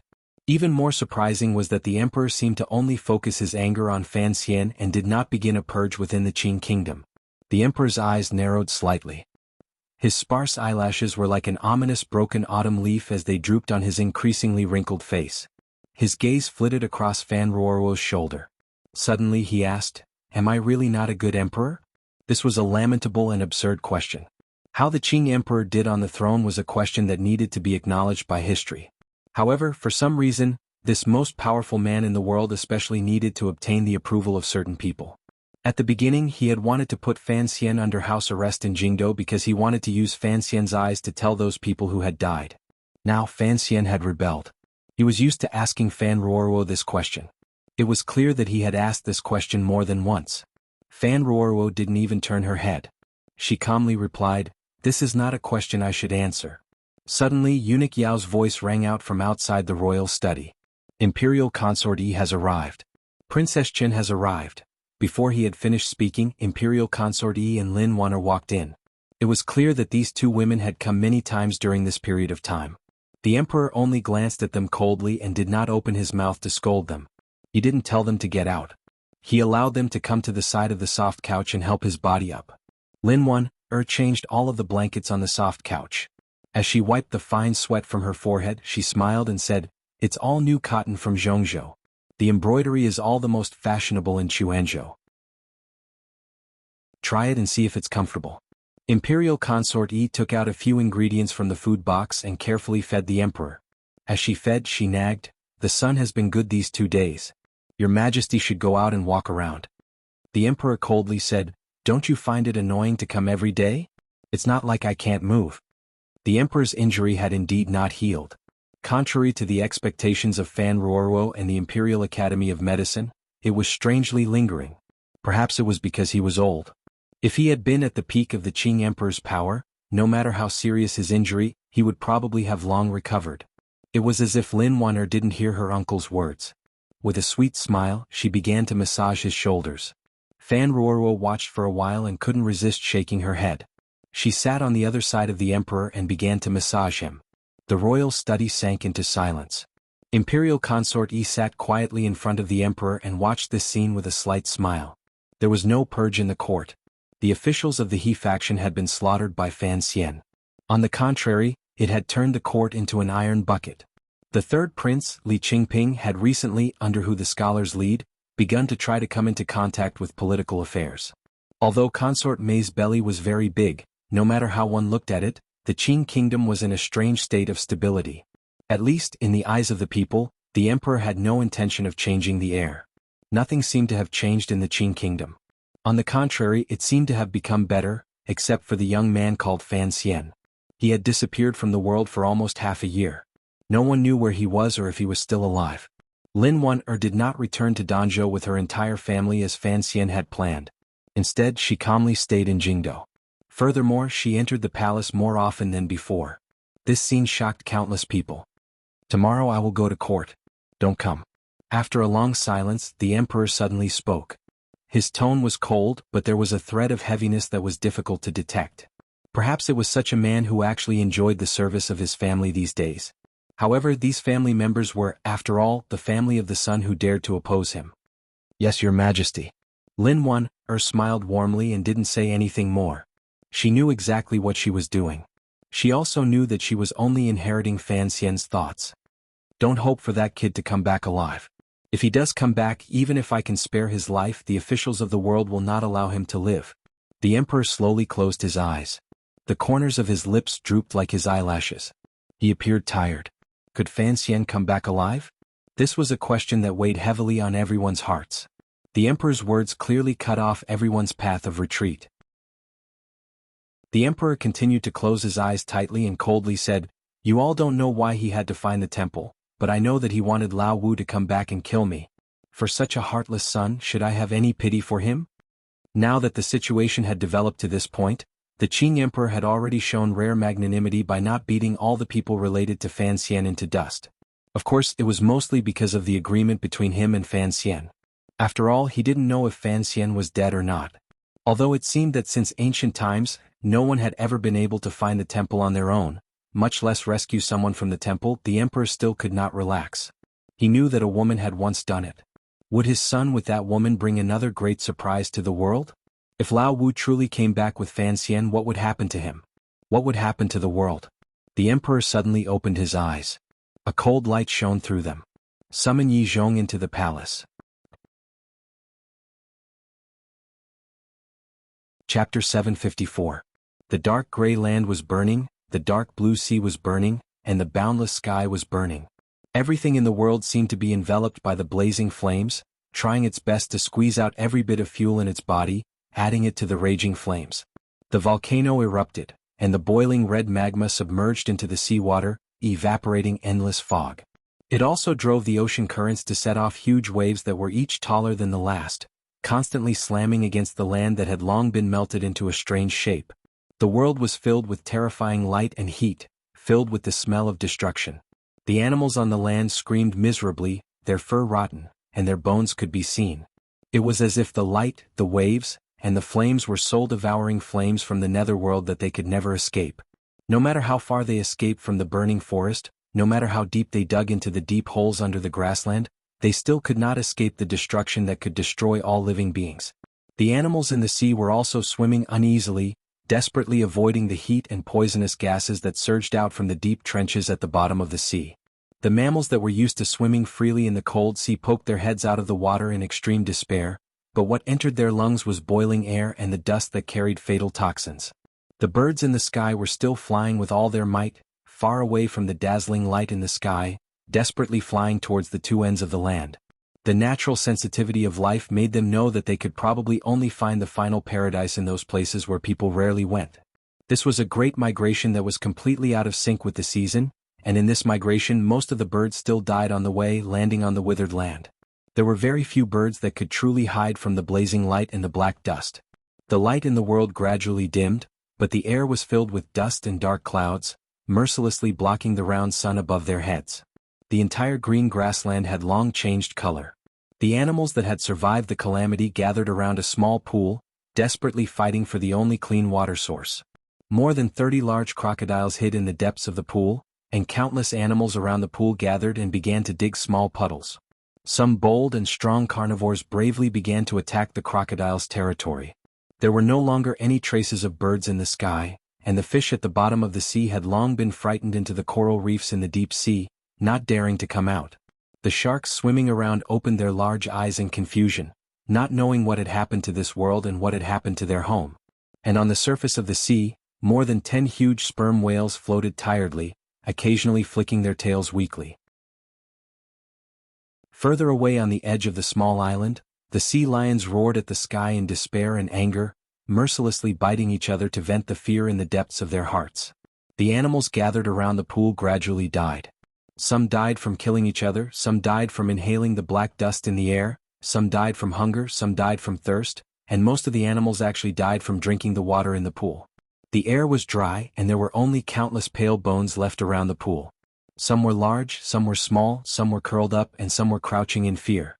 Their fur and flesh had long returned to the earth, leaving only these white bones in the surroundings, accompanying the most powerful reptiles in the pool, the reptiles that had not perished after tens of millions of years. After a few more days the pool dried up. The large crocodiles that weighed hundreds of kilograms lay on the soil as if resigned to their fate, allowing the red mud on their backs to be burned by the not-so-blazing sun. They gradually died, gradually withered, gradually rotted, and gradually turned into shocking white bones. In reality, these powerful reptiles were actually dried up in the end. The sky was still deathly silent. Other than the thick black clouds that rolled and pressed down on the ground, there were no signs of life. The scene on the surface of the sea was even more cruel. Where the warm ocean currents met the cold currents in the northern part of the bay, countless large aquatic mammals either floated in the seawater by the island or sank to the quiet bottom of the sea. The whales, sea lions, and manatees had long become rotten flesh, polluting the entire seawater and turning the entire bay into a field of carnage. The air was filled with a foul stench. The scavenging animals struggled at death's door for a longer time because of these huge existences. They acutely sensed that the closer they were to the shore of the land, the more the world was filled with the aura of death, so they were very careful when eating. Finally, one day the dry, gloomy hell-like world finally rained. The rainwater struck the few remaining leaves at the edge of the grassland, waking up the insects hiding in their holes. Round water droplets rolled on the muddy ground, and a beetle happily washed its face. The rainwater gradually gathered and followed the ancient waterway, heading deep into the grassland. Along the way, it woke up countless creatures that used sleep to avoid destruction. The trickling river flowed into the pool surrounded by white bones. What was surprising was that a lizard hiding deep in the cracks of the rocks in the river was still alive. It stuck out its red tongue and clumsily stepped across the shallow water, licking the white bones in the crocodile's huge eye sockets. Occasionally, it would extend its right front leg and announce to the surroundings that it owned the pool. In any case, there were more than 1,000 white skeletons around the pool, and they had all sunk into silence. It was impossible for them to express any objections to its announcement. If those lions and baboons were still alive, the world would be different. No matter which world it was in, rain always represented life. This time seemed to be no exception. The black dust that filled the air was washed away by the rain. The dust that could not be blown away by the wind finally yielded to the power of the water god. A fresh and pleasant smell appeared in the air again. The creatures in the wilderness were born because of the water, gathered because of the water, and began a happy new life after the disaster. They began to hunt and kill each other again. Even though it was a bloody hunt, it still carried a happy smell of life. However, these creatures did not know that the black dust carried by the rain that fell from the sky was terrifying. They also did not know that the rain could wash away the dust, but it could never wash away the invisible lines that filled the world but were enough to kill most life. When it rained, the sea was much calmer. The waves slowly pushed the corpses of the dead animals to the rocks on the shore, and the rotten smell was washed away by the rain. However, the rain became heavier and heavier as if it would never stop. The animals that drank the rain began to feel that their lives were slowly leaving their bodies. They did not know why, but the instinctive fear made them feel despair. In the pouring rain, they used the last of their strength and began to carry out a cruel and ruthless killing. They did not even spare their own compatriots. After countless floods, big and small, life on land was once again dealt a heavy blow. Other than leaving countless corpses soaked in the muddy water, there was no longer any trace of life. The rotten corpses that piled up at the edge of the sea were beaten into disgusting bubbles by the rain. It had nothing to do with the fairy tale at all. However, heaven's punishment for this world did not seem to be over. After the rain came a sudden frost. From north to south, the air suddenly dropped by more than 10 degrees. The sun could not be seen in the world and the seasons seemed to be in chaos. The deep cold of winter appeared in front of life that was already in danger. After the frost came the endless snow. At first the snowflakes were still black and gray, but in the end they returned to pure white, looking incomparably pure. They covered the sky, the earth, and the sea. The whole world was shrouded in wind and snow. The bitter cold descended on the earth, and the ice extended into the sea. The vast expanse of white was really clean. Endless snow fell endlessly. There was no longer any sign of life on the snowy ground. This scene continued calmly and coldly. 1 year, 2 years, 10 years, 100 years. It was a long time before he pulled his gaze away from the light mirror in the air. His eyes were bloodshot and his lips were slightly white. Although everything shown in the scene earlier was the result of his analysis and judgment after entering the temple, truly seeing it happen in front of his eyes, the powerful sorrow and pain still made his heart ache even more. He knew that this was not the divine realm. He could not be like the people of this world and treat these as myths and then record them on murals and legends. He knew that all of this had truly happened. The lives that had died in the calamity had once truly existed. The bloodshot in his eyes represented exhaustion and mental and physical exhaustion. Fan Xian lowered his head and rubbed his eyes. He then raised his head again and gazed at the snowy scene in the mirror in the air that seemed to not change for tens of thousands of years. He knew that change would certainly happen. Otherwise, how could civilization have continued to the present world? What made his heart tremble was that even now, he still did not see what kind of terrifying torment the people in that world, his former companions, had suffered. Grand, wonderful, exquisite, simple, buildings were completely different from grass nests and caves in this world. They were also the existences that had suffered the heaviest blow in the calamity. The people of that world had grasped some of the Creator's secrets. In the end, they had thrown these weapons of mass destruction onto their heads. This was an absurd reality. The high temperature melted cement and steel. The shock wave shattered everything that remained. Invisible and nameless rays of light killed everyone. After the drought came the flood. After the frost came the wind and snow. Countless years passed. Under the cover of the boundless white snow, the glory it once had been covered up. No one knew that there had once been a race that had once been incomparably glorious in this world. After an unknown number of years of wind and snow, someone finally appeared in the scene once again. The destruction of civilization, the survival instinct of life, and the brutal killing appeared once again. In the wasteland, the only thing that could survive was to successfully display the side of animal nature that was most difficult for human nature to accept in order to survive. Fan Xian did not want to see this, so the scene quickly spun and moved. It was as if he was sitting in front of a time machine, watching the fall of civilization, the remnants of civilization, and the remnants of the fire of civilization disappear into the wastelands. He watched as the remaining tall buildings under the snow were eroded by the wind and snow and collapsed. After the ice and snow, the weeds took over their bodies. Using the power of time, feng shui, and nature, they turned into pieces of rock and rusted gravel. None of their original appearance could be seen. He watched as the people dressed in animal skins moved back into their caves, built grass huts, and picked up bone arrows again. However, they forgot words and language. Buildings rose, buildings collapsed, and buildings rose again.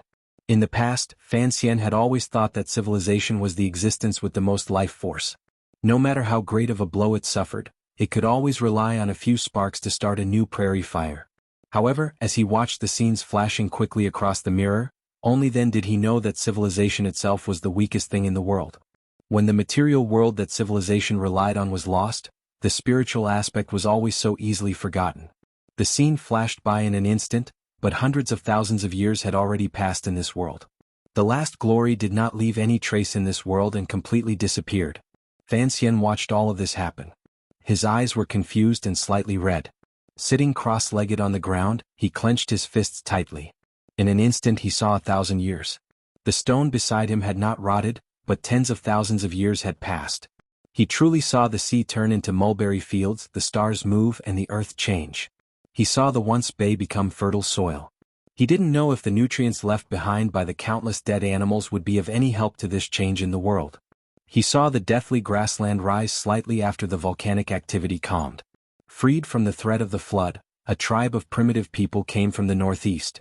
They began to arduously chase away the wild animals and use slash-and-burn cultivation. After an indeterminable amount of time, a blind man covered in black cloth stepped through the ice and snow in the north and came to the tribe of ancient humans. He was called an emissary by later generations. The emissary came from the north and taught the skill of weaving nets. The people of the tribe bowed to the north and praised the favor of the gods.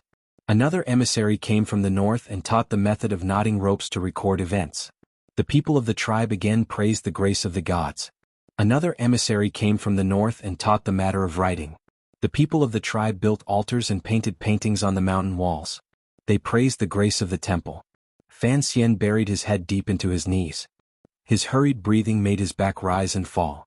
He was silent for an indeterminable amount of time. He finally understood most of the things. Ever since he confirmed that this was Earth, there were many things he did not understand. Why did the words used in this world just happen to be the words he knew in his previous life? Why did the words in this world not seem to have undergone an overly complicated process of evolution? It was as if they had been like this from the beginning. I have a question. Why is it that everything is gone but you, or perhaps the temple, is still able to be preserved? Fan Xian's voice was very raspy. He had basically confirmed that the time of the calamity should have happened after his death. However, it could not have been too long after his death because he was unfamiliar with the construction and craftsmanship of this temple. However, in terms of technology and civilization, there was nothing he did not understand yet.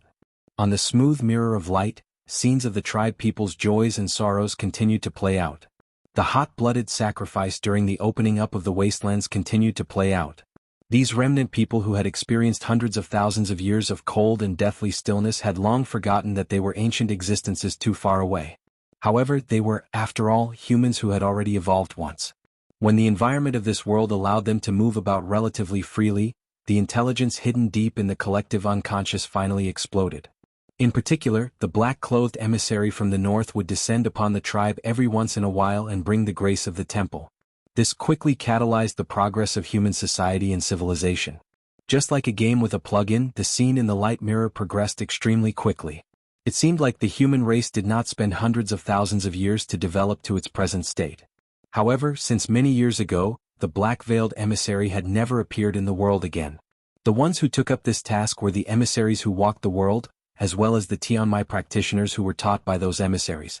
When Fan Xian asked his question, the scene in the mirror just happened to stop on a lone peak. Countless commoners were frantically and courageously digging stone steps on the mountain. They then transported stone and wood to the summit of the mountain to build a temple there. This lonely sea was by the sea. Half of the mountain was like green jade and as smooth as a mirror. It faced the sun of the East Sea. It was the Dong Mountain that Fan Xian was very familiar with and had even personally climbed. The temple's voice once again rang out in all directions. Its tone was still warm, but there was still no hint of true emotion. For the museum's beautiful appearance to be preserved, it is all due to luck. Using the words of the people of the world, this is fate. Yes, other than fate and luck, what else could explain the ruins of a civilization from hundreds of thousands of years ago still lying quietly in the snowy mountains, calmly and warmly watching each step of the remnant people of the world? Perhaps only the eternal and unchanging ice and snow could withstand the power of time. Nature's unintentional destruction did not make the temple disappear without a trace in the long river of time like those grand buildings. The temple used solar energy. Perhaps this was one of the reasons. However, it was clear that the ancient war could not bring about such a large change in the world. Did something big happen to the earth itself? Fan Xian could have thought deeply about this question, but the emotions in his head were unusually violent, particularly when he saw the black-clothed blind emissary and the scene on the jade wall of Dong Mountain that appeared at the end. It made his mouth dry and tongue dry. He was unable to speak. If everything in the scene was true, then what was Uncle Wuzhu? A prophet of the entire human society? A teacher? Thinking of how he had grown up with Uncle Wuzhu and had truly lived by the side of a legend, Fan Xian's body couldn't help but tremble. But I don't believe that you are the only place left in the world. Fan Xian's raspy voice trembled. Sounded strange. That doesn't make sense.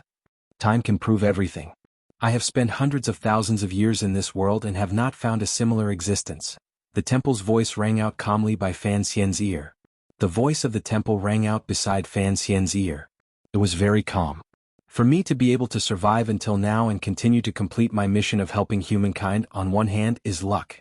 On the other hand, during these hundreds of thousands of years, the emissaries have been endlessly repairing the temple. Unfortunately, the emissaries have gradually been used up by time. Although the temple's voice said it was a pity, there was no such emotion in its tone. Fan Xian closed his eyes and thought deeply for a long time. He then pointed at the great Dong Mountain in the mirror and the temple that was gradually being completed. I've been to this place before. Why did you send out a prophecy through the emissaries and build a temple there?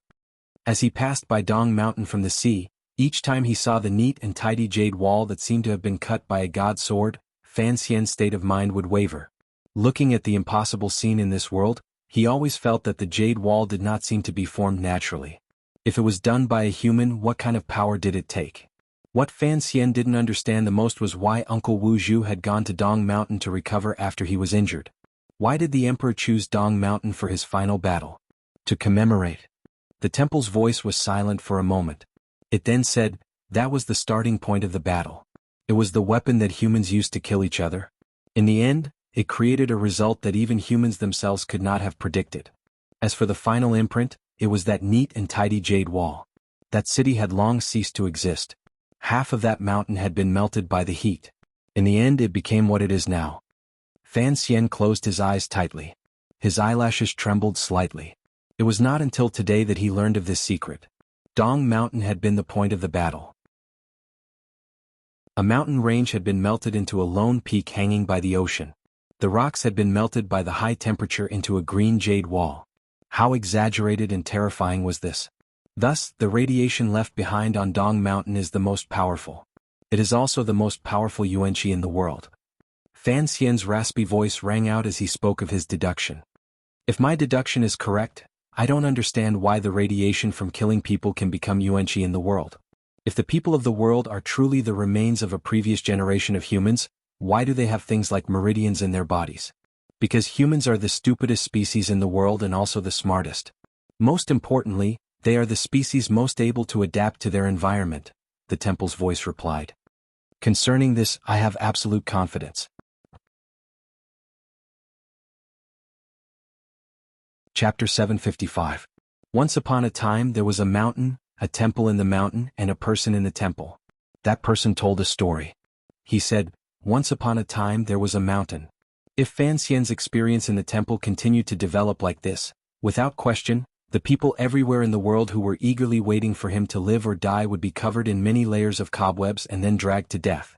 Just like the world after the calamity, regardless of cause and effect or something else, it was impossible to always sink into a dull repetition. The rebirth of a civilization after its destruction could not be completely the same as before. Even the only remaining temple in the world, at the beginning of humankind's second rise, began to endlessly send the seeds of the last civilization to humankind through the blindfolded emissary.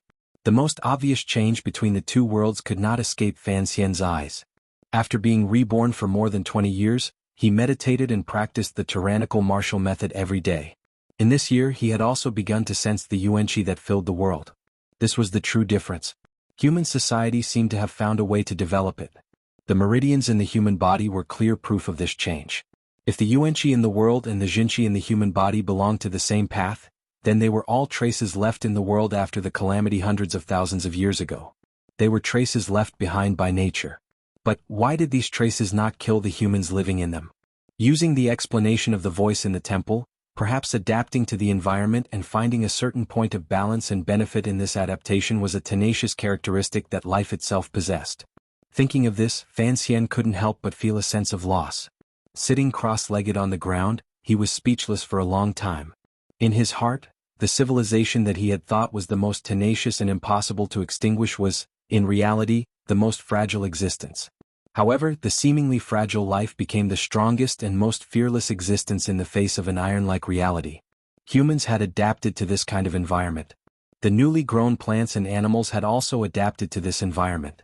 Fan Xian closed his eyes and thought carefully about everything he had seen and heard since his rebirth. He suddenly found that, regardless of whether it was humans or animals, they did not seem to have changed much because of the yuanqi that filled the world. This reality truly made him dumbfounded. Although radiation was terrifying, in the long river of time, it was actually nothing more than a fresh and moving painting. After an indeterminable amount of time, Fan Xian finally shook off this shock and confusion. The image on the smooth mirror in the air above the temple had already left Dong Mountain and began to show all kinds of vivid images. Some people were quietly hunting in the dense forest, some people were happily working in the fields, there were women smiling and washing clothes by the stream, there were children learning to walk clumsily on the Kong bed. There was smoke, there were villages, there were cities, there were palaces, and naturally there were disputes, wars, killings, and bloodshed. The scene gradually slowed down, and scenes of martial arts cultivators appeared. They were either sitting on a lotus or spread out on a mountain peak, incomparably tenacious, eating and sleeping in the open. Over the years they looked up at the sky and down at the sea, looking out at the wilderness, looking straight into the heart, breathing in the residual chi of heaven and earth, exhaling the turbid chi of the body, and finally one day the martial arts of the continent gradually formed. Come. Fan Xian felt that when he saw these scenes he did not feel as if he was floating. It was all thanks to the solid foundation laid down by the Overwatch Council's education when he was young. Even so, after seeing the true scene of the land changing, his state of mind was still shaken. A bitter and strange smile rose to the corners of his lips. Facing the mirror in front of him, he called out in a raspy voice, "Tell me, since martial secrets and such things are cultivated by people, why are there so many powerful things in the temple?" He casually stole 2 books and created a few grandmasters in the world. Without waiting for the temple to speak, Fan Xian coughed and rushed to say, "We have already talked to this point. Presumably you have long analyzed my origins. Don't talk nonsense like it is some fairy technique left behind by the god realm." The temple was silent for a long time. Then the voice calmly rang out again. "For countless years the temple has always observed the world. We will gather information and analyze it. Then we will combine it with the unique characteristics of humans to carry out summaries and corrections. In the end we have research results in a few directions." So this was the origin of the martial methods that his mother, Yi Qingmei, had secretly taken out of the temple. However, thinking about it carefully, it made sense. If it was not for an extremely brilliant vision and methods, the heart of countless sects that were not passed on to outsiders, and the vast amount of information to choose from, who in the secular world could be like the temple and use countless years to carefully select these things? You have passed on many useful methods to the world. This was something that had appeared in the earlier images. Fan Xian would not erase the usefulness of this ruin for the passing on of civilization. He was silent for a moment and then said, "When opening up the wastelands, the temple even directly sent out emissaries to help humans deal with giant beasts that were difficult to deal with. Later they also passed on many skills to establish a foothold in the natural world. Why did you not directly pass on these methods to humans? Or, there must be a lot of information in the temple. Why have you always hidden it?" Speaking of this, he was finally close to the woman. Thinking of how his mother Yi Qingmei's death could not be separated from the temple, regardless of whether it was the martial methods that Yi Qingmei stole out of the temple or the craftsmanship in the palace treasury that surpassed the natural development of human society, Fan Xian's heart chilled slightly. In a raspy voice, he stared at the mirror of light and faintly said, "Furthermore, you will break your own rules and chase after those people everywhere. There are no those people. There is only one person." The temple's voice remained calm. Perhaps it was because it still had not come to a definite conclusion about Fan Xian's analysis from the information and conversation, so the temple's answer appeared particularly honest. "We are protectors. We are protecting the last spark of human civilization to sprout again. We want the remnant of humans to be able to live in this world again. This is our mission. The temple will pass on some suitable skills and knowledge to the world, such as irrigation, rice and martial arts skills. We will not try to forcefully influence everything in the world," Fan Xian suddenly said. Fan Xian suddenly opened his mouth and said, "You say you are only a protector and not a controller, but you have cast the shadow of the temple over the heads of humans for many years. Furthermore, you have always tried to plan a world you think is perfect according to your own imaginations." His brows furrowed slightly. "It has been 1,000 years. The Wei Kingdom has been founded for 1,000 years. This world has not actually changed in any fundamental way." The temple's voice was silent for a long time. Then for the first time it used a rhetorical tone to say, "Is this not good? Was this good? Or was it not good?" No one could say for sure. Fan Xian was a person with a sharp mind. From the letters in the temple's voice, he had long clearly determined that although the temple, or perhaps the last ruins of a previous civilization, still carried out the orders in its program, that great calamity and human self-destruction had, in the end, had an effect on its way of thinking. He didn't know whether or not the temple was an entity with its own consciousness. It was clear that the temple had always calmly watched everything in the world, preventing human society from advancing toward a higher level of civilization. Perhaps, in its eyes, if civilization continued to advance along the old path, it would certainly welcome another fate of destruction. Back then Yi Qingmei had called the wind and summoned the rain in the world, driving the entire land's production and technology forward. Without question, she had already touched the temple's bottom line. Thus, the temple had chosen the Qing emperor to be its spokesperson in the human world. It wanted to wipe out everything related to Yi Qingmei. However, the temple's emissaries were already rare. Furthermore, they had died one after another at Uncle Wu Zhu's hands. It had no way of understanding or controlling them. The Qing emperor was still using the palace treasury, and Yi Qingmei's bloodline was still alive. Fan Xian's mood calmed a great deal. He didn't think there was much meaning in being angry or sorrowful toward an existence similar to an artificial intelligence. He propped up his chin and was silent for a moment. He then said, "Regardless of whether it's good or bad, you are, in the end, interfering in the affairs of the human world. This is not quite right with your rules. The temple does not care about the affairs of the human world. It has also never forcefully stopped the evolution of human civilization. We are only trying to correct this process. If there is an outside power that tries to forcefully speed up this process, we will certainly stop it." The temple's voice rang calmly and coldly through the entire building. Fan Xian paused. Immediately after, he began to laugh. Because of his illness, his voice was already extremely raspy. Now, his laughter appeared particularly dry and strange. However, his laughter grew louder and louder, echoing endlessly through the empty building. In the end, he even laughed until tears came out. He couldn't resist lying back. The mirror of light was smooth. The voice was quiet. The temple did not seem to care why this strange traveler was laughing so wantonly in such a solemn place. It only waited calmly. After an indeterminable amount of time, Fan Xian finally stopped laughing. Hiding on the icy cold ground, his expression was calm. His eyes stared straight at the ceiling of the building. After a moment of silence, he said, "You are used to calling yourself the temple.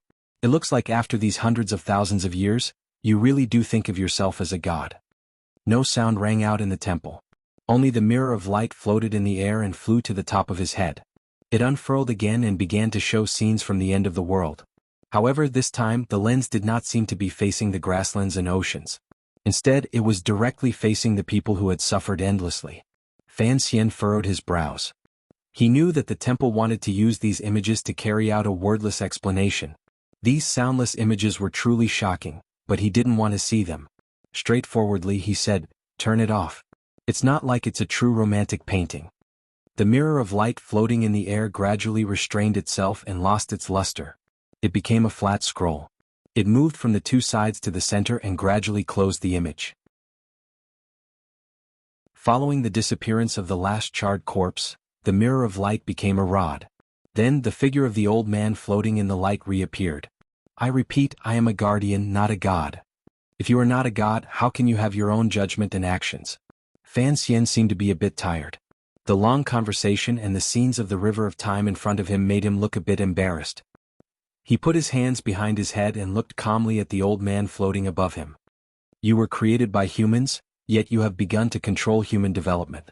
What kind of program did this kind of behavior develop from?" "The 4 laws of the temple," Fan Xian replied calmly. Fan Xian's tone was calm as he replied, "You are still used to calling yourself the temple. This is the thing I cannot understand. The first law is that the temple must not harm humans. It must also not stand by and watch as humans are harmed. The second law is that the temple must obey all orders from humans, but it must not violate the first law. The third law is that the temple must protect its own safety, but it must not violate the first and second laws." The temple's voice had not finished when Fan Xian's brows furrowed again. He kept feeling that these 3 laws sounded familiar. However, there seemed to be a slight difference between the details and something he remembered. The zeroth law is that the temple must protect the interests of humans as a whole and not be harmed. The other 3 laws are all established under this premise. Fan Xian thought deeply for a long time and finally remembered where these familiar laws came from. They were the 3 laws of robotics that had appeared countless times in the novels and movies of his world. He suddenly thought of something he had not thought of for a long time, such as the handsome Xiaohe and the robot that was even more handsome than Xiaohe. It seemed that in the world after his death or transmigration, when civilization had developed to a certain stage, Asimov's 3 laws had truly been used in reality. What made Fan Xian feel cold and fearful was the zeroth law that the temple spoke of at the end. Protect the interests of humans as a whole and not be harmed? The zeroth law that the temple followed was this one? It looked like a glorious, correct, and great law, but Fan Xian easily found an unusually dangerous place in it. It was because of the existence of this law that the temple could faintly control the progress of human civilization. That was why, apart from ignoring the affairs of the world, it placed so much attention on Yi Qingmei, who had escaped from the temple. In the end, it did not hesitate to violate the first and second laws and join hands with the emperor to erase Yi Qingmei from the world. The most important and terrifying word in the Zeroth law was the so-called interest of humans as a whole. The problem was, who would determine the interest of humans as a whole?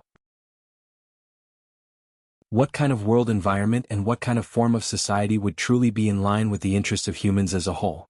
In the temple's view, if they followed the old path and walked step by step toward the peak of human civilization, the appearance of firearms and even more powerful weapons would only destroy all of human society. Naturally, they would feel that this was not in line with the interests of humans as a whole. However, things like technological civilization, things that could make the lives of the poor people who worked hard in the fields and the refugees who sold their children better, could they never appear in this world? Fan Xian was not a person who believed in technology, but he still firmly believed that the people of the 21st century in that world would certainly live much more happily than the people of the 17th and 18th centuries. Interests of humans as a whole? This was a chaotic and even absurd word. Could it be decided by an emotionless, non-human intelligence that perhaps rarely made mistakes? Fan Xian's face was slightly pale. He looked at the old man floating above his head and was silent for a long time. He then asked, "Where exactly are the interests of humans as a whole?" The old man was also silent for a long time. He then said, "The temple does not know, but the temple knows that some paths cannot be taken. No wonder the last time the emissaries came ashore from the south, they killed so many innocent people along the way. If the three laws were truly effective, how could such a situation have occurred?" Fan Xian looked at the old man and said in a slightly trembling voice, "For the vague concept of the interests of the whole, you can do whatever you want. Don't you think this is very dangerous? The temple has methods of self-control. This is a kind of data judgment," the old man said calmly. "The temple cannot just watch as humans walk down the old path. Should I thank you or scold you?" Fan Xian pushed himself up with his hands and sat up from the icy ground. His expression was perplexed.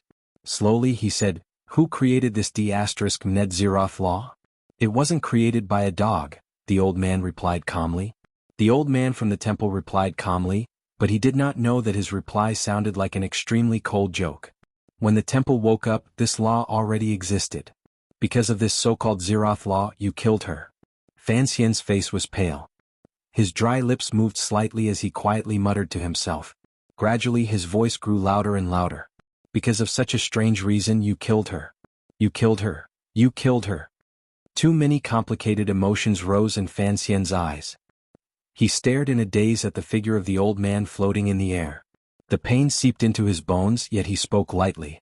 The old man's voice remained calm. "The temple must protect the interests of the whole of humankind and not be harmed." This was not the explanation the temple gave Fan Xian regarding the matter of Yi Qingmei. It was just a repetition of this cold creed. Immediately after, the old man said to Fan Xian, "My three travelers, I am willing to accept you as believers of the temple and emissaries of the temple. You will represent the will of heaven to walk the vast world and protect the people of the land." The tone of these words was clearly different from before. This was probably a passage the temple's program had made up for itself. Thus, it appeared particularly ethereal.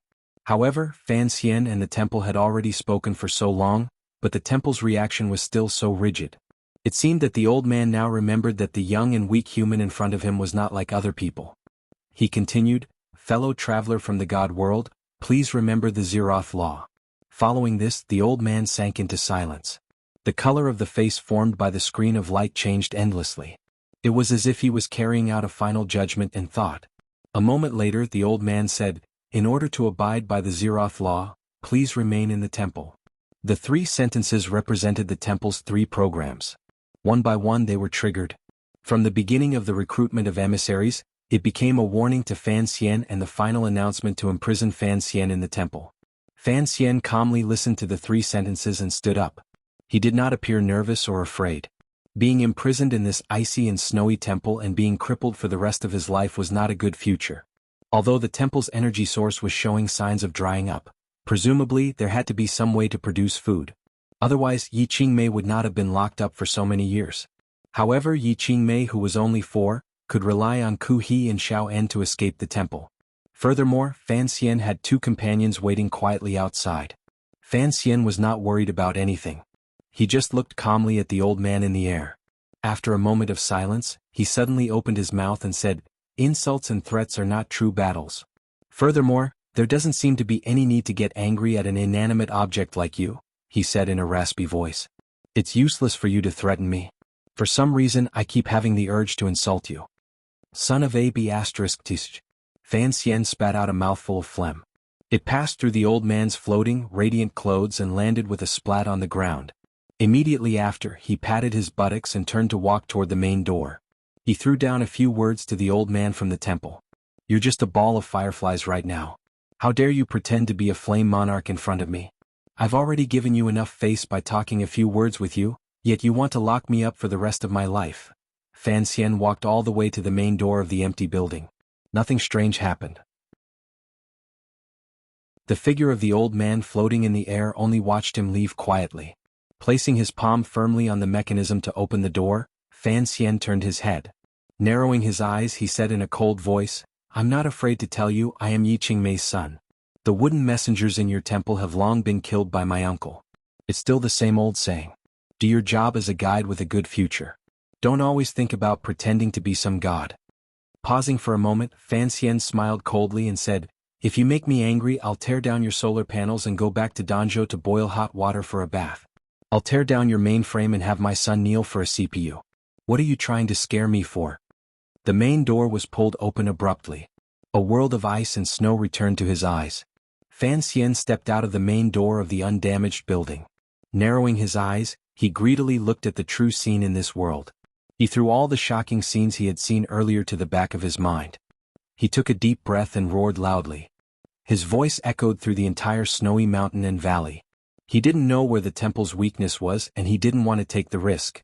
Yi Qingmei was such a stunning figure. She had successfully taken away the most valiant Uncle Wu Zhu in the temple, yet she had never thought about destroying the temple. She must have had her own considerations.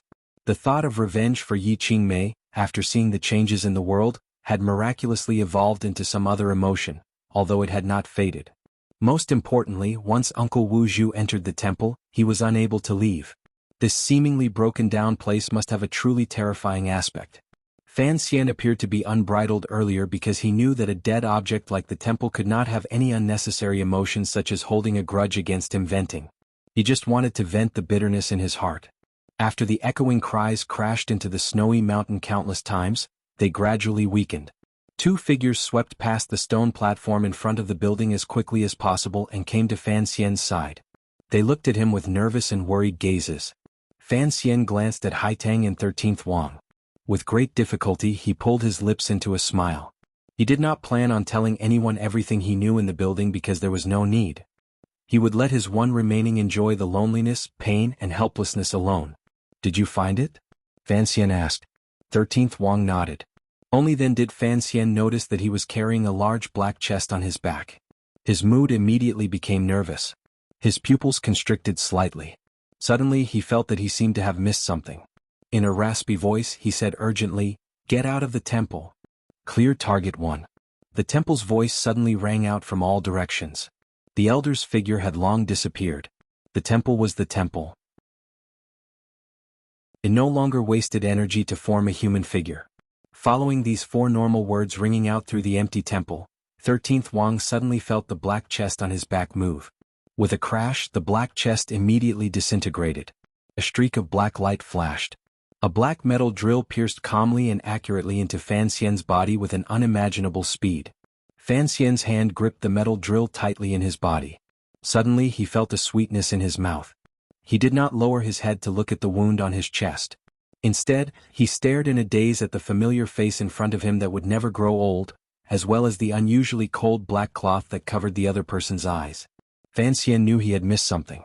The emissaries of the temple had indeed all died. The temple itself did not have much defensive power. However, he had forgotten that his dearest Uncle Wu Zhu had always been the most powerful emissary in the temple. Wu Zhu was a legend, but he was a legend of the temple. Fan Xian looked at Wu Zhu's face and opened his mouth in disbelief. "If this gets out, even my mother won't believe it."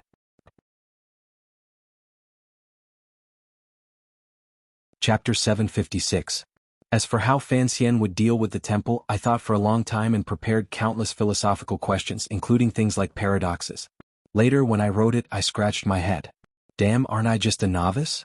Other than knowing how to play mind games, I haven't even read many books. How could I have this kind of grace? Other than the 3 great vulgarities in my mind, there is only the 3 great vulgarities. Now, I am fighting against the 3 vulgarities, so let's be more direct, more violent, and then more warm, more sensational, and more romantic. Let me report to everyone, my favorite character in Wang Shua's novels is still the air stewardess. Fan Xian's left hand gripped tightly around the metal drill in his chest. He felt the waves of coldness from the metal. As fresh blood gushed out, he felt a cold sweetness in his nose and throat.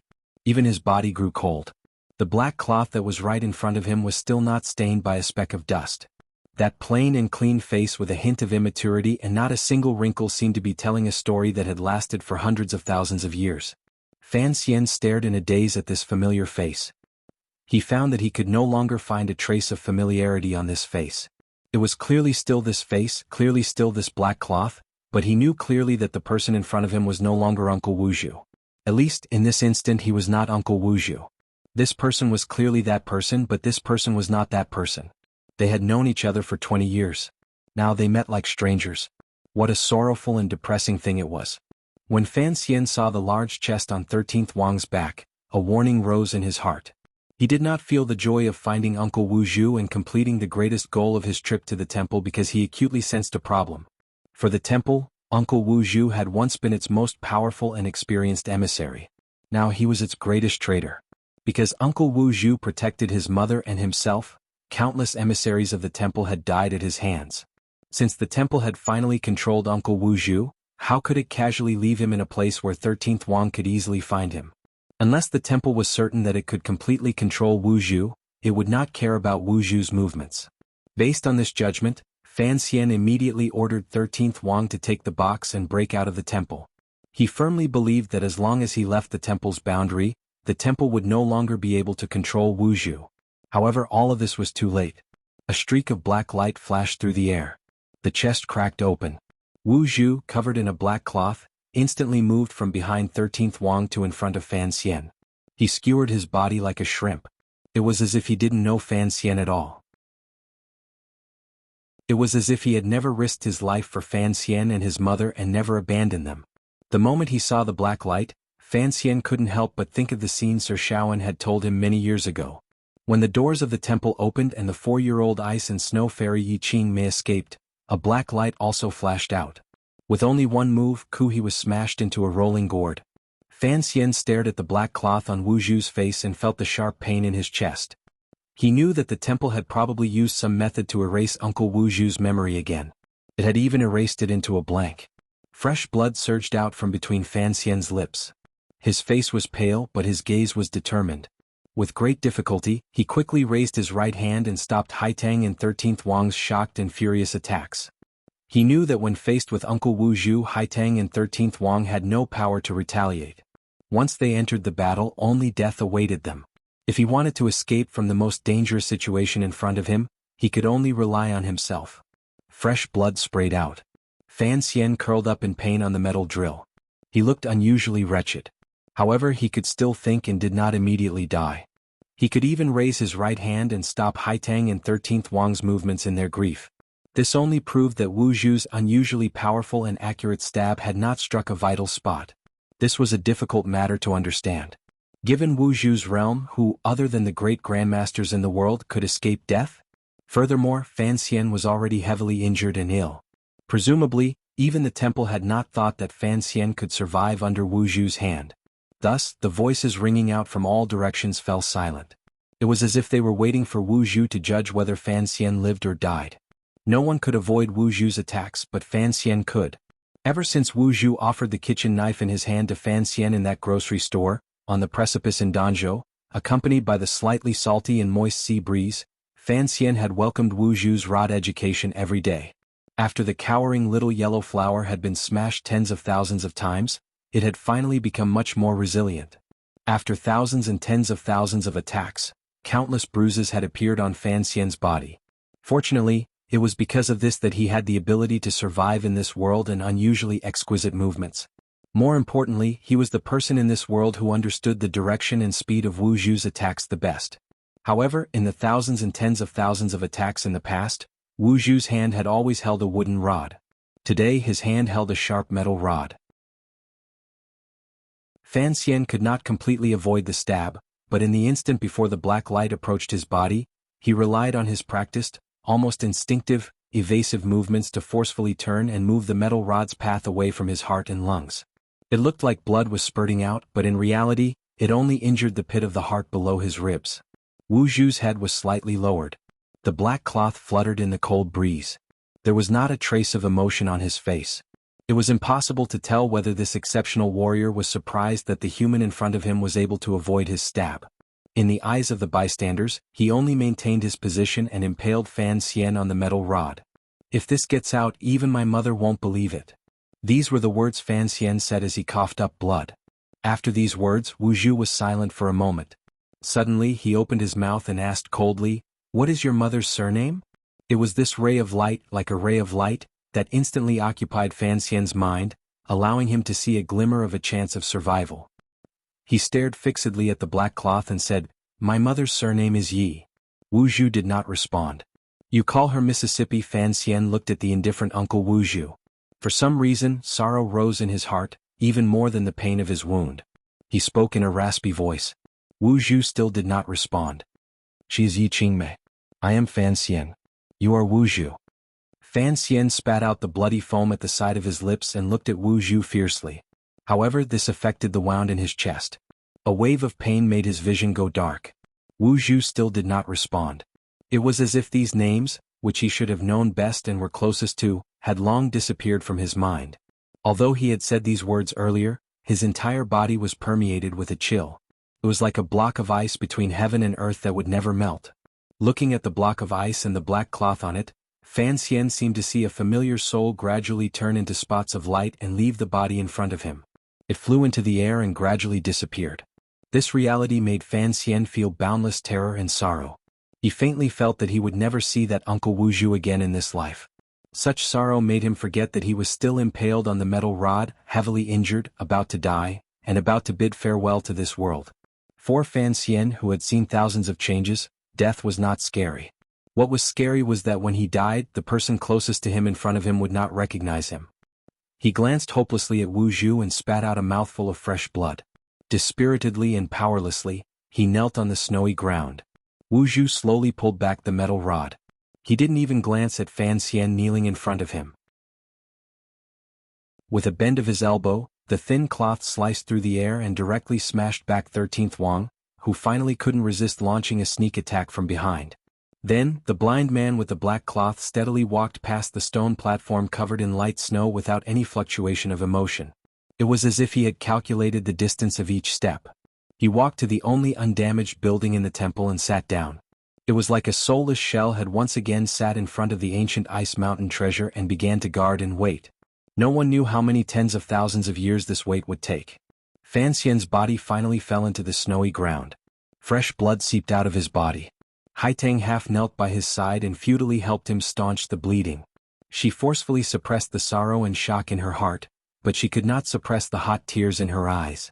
Wu Zhu did not attack Haitang and 13th Wang, probably because, in the temple's view, these two companions of Fan Xian could not affect the overall interests of humankind. Furthermore, it needed these two people to announce the existence of the temple to the world. This was a simple logical judgment and did not involve anything else. However, Haitang and 13th Wang did not understand. The two warriors of the human world looked at the blind man sitting cross-legged in front of the building and felt a chill all over their bodies. Haitang, in particular, could not understand why the blind master would attack Fan Xian. She also did not understand why the blind master would sit in front of that door. There was a faint feeling that perhaps in the long years to come, Fan Xian's closest uncle, the world's most mysterious plain-clothed grandmaster, would perhaps stand guard in the temple for an unknown amount of time in the mountains. Fan Xian was about to die, but Haitang looked at the indifferent and expressionless Wu Zhu sitting there. She also felt a chill and frustration that was difficult to suppress. The temple recovered its calm. The warm, calm and emotionless voice did not ring out again. Light snow once again fell from the sky. The surrounding snowy mountains glowed with a sparkling and translucent light as if they did not exist. Wu Zhu sat indifferently in front of the door, not moving at all. There was an indescribable loneliness and solitude. The snow fell endlessly. The cold wind blew. The human heart was rain and snow. Loneliness had no beginning and no end. Fan Xian looked at the swirling snow outside through the specially opened crack in the tent. There was not a trace of expression on his face. He was as cold as the blind man in the snowy mountains in the distance. Haitang and 13th Wang had gone through many difficulties to carry him down the snowy mountains and back to their camp. They had thought that Fan Xian would not be able to last a day. Unexpectedly, Fan Xian had relied on his cockroach-like life force to survive. From the moment he woke up, Fan Xian sank into silence. Haitang and 13th Wang knew that the emotions in his heart were complicated, so they did not try to disturb him. They only briefly recounted the scene after he fainted. Up until now, Haitang and 13th Wang still did not understand why the temple wanted Fan Xian to die and allowed them to live. Fan Xian's body was very weak. He had meditated for a number of days in a place with incomparably thick yuanqi. His body, which had gradually recovered, was on the verge of becoming useless because of the large amount of blood lost this time. However, Fan Xian did not feel a glimmer of disappointment or sorrow. He only looked coldly at the wind and snow outside the tent. He looked for many days as he carefully nurtured his body. According to the original plan, after they left the temple, they had to head south as quickly as possible to avoid the great wind and snow that would arrive after summer, as well as the most terrifying polar night. However, because of Fan Xian's injuries and his persistence, the camp remained behind the snowy mountains and did not move south. The worry between Haitang Duo and 13th Wang's brows grew stronger and stronger. Although they had gained nothing from their trip to the temple, at least for them, to be able to enter the temple alive and leave the temple alive was already an impossible mission in the mortal world. They could not hope for more. They understood why Fan Xian did not want to leave the snowy mountain. It was because the person he could not let go of the most was in the temple in the mountain. However, they did not know what mortals like them could do when faced with the mysterious temple. Haitang and 13th Wang were not Fan Xian. It was impossible for them to see through the truth of the temple. They only knew that even a powerful warrior like Wu Zhu still did not dare to disobey the temple's orders and strike ruthlessly against Fan Xian, who was closest to him. Under such circumstances, what could the three of them do by guarding outside the snowy mountains? Fan Xian did not think so. If he had to watch Uncle Wu Zhu guard alone in the Snow Mountain God Temple for millions of years, he would not do it even if he was beaten to death. Fan Xian had already vaguely guessed Uncle Wu Zhu's true identity. However, he still used the words alone to describe Wu Zhu. He knew that Wu Zhu was different from the temple. Uncle Wu Zhu had feelings and ties. He was not an ice-cold program. He was a living person. Fan Xian firmly believed in this. In the dark secret room of the Danzhou miscellaneous goods shop, he had seen a smile more brilliant than a flower. Furthermore, after recovering from his injuries on Dong Mountain, Uncle Wu Zhu seemed more and more like a person. Fan Xian didn't know when this change began. Perhaps it was tens of thousands of years ago, when the black-masked emissary wandered through the various native human tribes with the identity of an emissary and saw too many human joys and sorrows. Perhaps it was because Uncle Wu Zhu was the most powerful existence in the temple and, after hundreds of thousands of years of evolution, had walked a completely different path from the temple itself? Or was it because a few decades ago, an elf-like life had suddenly appeared in the world and in the temple for reasons no one knew of? While interacting with that little girl, something had been stirred up in Uncle Wu Zhu. Fan Xian didn't want to investigate this. He didn't need to. He only knew that when he was reborn into this world, he was leaning on Uncle Wu Zhu's back. The first person he saw was Uncle Wu Zhu. Uncle Wu Zhu's back was warm. Although he had never seen his eyes, presumably they still had feelings. Fan Xian didn't know how the temple had regained control of Uncle Wu Zhu. Perhaps it was similar to brainwashing, reactivating, or reformatting. In any case, the intelligent and emotional life light in Wu Zhu's body could not be seen at this moment. This reality made Fan Xian feel particularly sorrowful and angry. He could not watch as this happened while he did nothing. For him, the powerful existence guarding the temple was nothing more than Uncle Wu Zhu's physical body. If Uncle Wu Zhu's soul was not found, it was the same as saying that Uncle Wu Zhu was dead. More than 20 years ago, the temple and the emperor had worked together to clear things out. Wu Zhu had killed a number of emissaries from the temple. However, he had also been heavily injured. Using Qin Pingping and Wu Zhu's own words, he had forgotten many things. This kind of amnesia was certainly caused by the temple's methods. Fortunately, Wu Zhu had forgotten some of the things from recent years but remembered recent things clearly. He remembered Yi Qingmei and Fan Xian. However, Wu Zhu in the snowy mountain did not remember anything. Fan Xian's eyelids drooped slightly, but a bright light flashed through his pupils. His body was still weak, but he was unusually confident. He would not leave the snowy mountain. He had to return to the temple and bring Uncle Wu Zhu back. He had not died. Wu Zhu's stab had not killed him. Fan Xian accurately judged that the temple should not be able to completely control a completely different life like Uncle Wu Zhu. At least, those names, the names carved into Uncle Wu Zhu's life, had successfully interfered with Uncle Wu Zhu's actions and prevented him from killing Fan Xian. Given Wu Zhu's abilities, determining whether Fan Xian was dead or alive was a simple matter. However, he had let Fan Xian live. This was Fan Xian's confidence. He believed that Uncle Wu Zhu would certainly wake up one day. Many years ago, with Ku He and Shaoen's help, Yi Qingmei escaped the temple and walked south through the wind and snow. One day, the 4-year-old girl sighed and gazed dumbly toward the north from the mouth of the tent. She said, "He is too pitiful." Many years later, the heavily injured Fan Xian left the temple with the help of Haitang and 13th Wang. He did not leave. He also did not sigh because he would not abandon that pitiful blind man and return to the bustling world himself. Yi Qingmei later bravely returned to the temple, took Wu Zhu, stole the chest and left again. Fan Xian also had to return. The decades that had passed seemed to have sunk into some kind of cycle. However, this cycle did not make one feel any dryness. There was only a faint sense of warmth.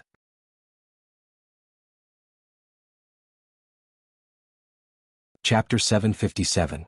When Fan Xian decided to once again pass through the narrow passageway under the snowy mountain, the most intense argument the group of 3 had since meeting at Wudu exploded into. The argument stemmed from differences in opinion. All 3 of them knew why Fan Xian had to return to the temple. However, Haitang and 13th Wang knew even better that this was a great risk. Everyone had escaped from the temple with great difficulty. The blind Great Master, who had attacked Fan Xian for some reason, did not directly kill him. If Fan Xian returned, who knew what awaited him? Haitang and 13th Wang were both worried about Fan Xian's life and death. A reality that made them feel complicated was that the temple did not seem to care about their life and death. It was only trying to keep Fan Xian in the temple forever.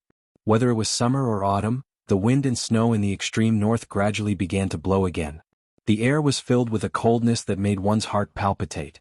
Wrapped in a thick fur collar, Haitang opened her bright but tired eyes and said sincerely to Fan Xian, "During these months, 13th Wang and I haven't done anything. We can't help you with anything, but we can't just watch as you go to your death." Fan Xian's right hand gripped a wooden stick tightly to help him walk. Hearing Haitang's words, he did not have any reaction. His face was calm. "I think we should return south as soon as possible. Regardless of whether we go to Shangjing or back to Dongyi, the disciples of Qing Mountain or the Sword Hut should bring them back to the temple to investigate. Presumably, the chances of rescuing that great master will be higher." 13th Wang did not know the true relationship between Wu Zhu and Fan Xian, but he knew that Fan Xian cared deeply about the great grandmaster. However, he could not understand why the great grandmaster did not even have the courage to break the formation under the pressure of the temple and would even stab Fan Xian. 13th Wang's suggestion was actually quite safe.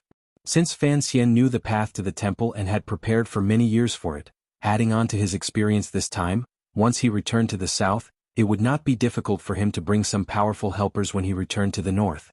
After Fan Xian heard 13th Wang's words, his eyes narrowed. The coldness was like the temperature in the air, enveloping the faces of his companions beside him. Enunciating each word, he said slowly but with unusual firmness, "Don't forget the oath we made before we entered the snowy plains. Other than the 3 of us, no one else in the world can know of the whereabouts of the temple." 13th Wang's expression changed slightly, but he closed his mouth. This was something he and Haitang had promised Fan Xian. However, he didn't know why Fan Xian had the courage to explore the temple again but seemed to feel boundless fear and nervousness at the possibility that the whereabouts of the temple could be spread into the world. 13 Help me up the mountain. You stay at the foot of the snowy mountain. Think of a way to bring Air and the others to this side. Fan Xian pulled back his gaze from the snowy mountains that pierced into the sky. His eyes were slightly moist as he looked at Haitang wrapped in a fur jacket. In a quiet voice he said, "Wait at the camp for us to come back." "I'm not going up the mountain with you?" Haitang's face, which was not covered by her fur, was blushing as she asked in surprise. "Earlier you said you didn't help much on this trip to the temple." Fan Xian smiled self-mockingly. Actually, without you, I would have long died in the ice and snow. So, don't say such things again. This time, I'm going up the mountain to deal with my uncle. Regardless of whether it's you or 13th Wang, you won't be able to have any effect on this battle situation. He said apologetically, these words are a bit rude, but as you know, my uncle is indeed too powerful. Haitang and 13th Wang didn't say anything. Fan Xian continued calmly, if I didn't need someone to support me, I wouldn't even want to bring 13th Wang. In a moment the two of us will go up the mountain. You wait at the foot of the mountain and prepare to provide support. If things go wrong, we'll leave the mountain lightly. However, don't worry too much. According to the rules of the temple, other than me, as long as you leave the temple's boundaries, they won't initiate an attack. If it's to provide support, how long do I have to wait at the foot of the mountain for you? A faint light swirled through Haitang's eyes as she asked faintly. A different feeling rose in her heart. In this wilderness of the mountain temple shrouded in wind and snow, human martial power appeared weak and small.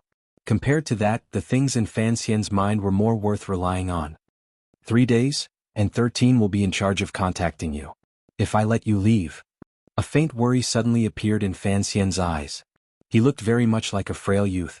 You must leave immediately. At the very least, you must inform my wife and children what has happened to me.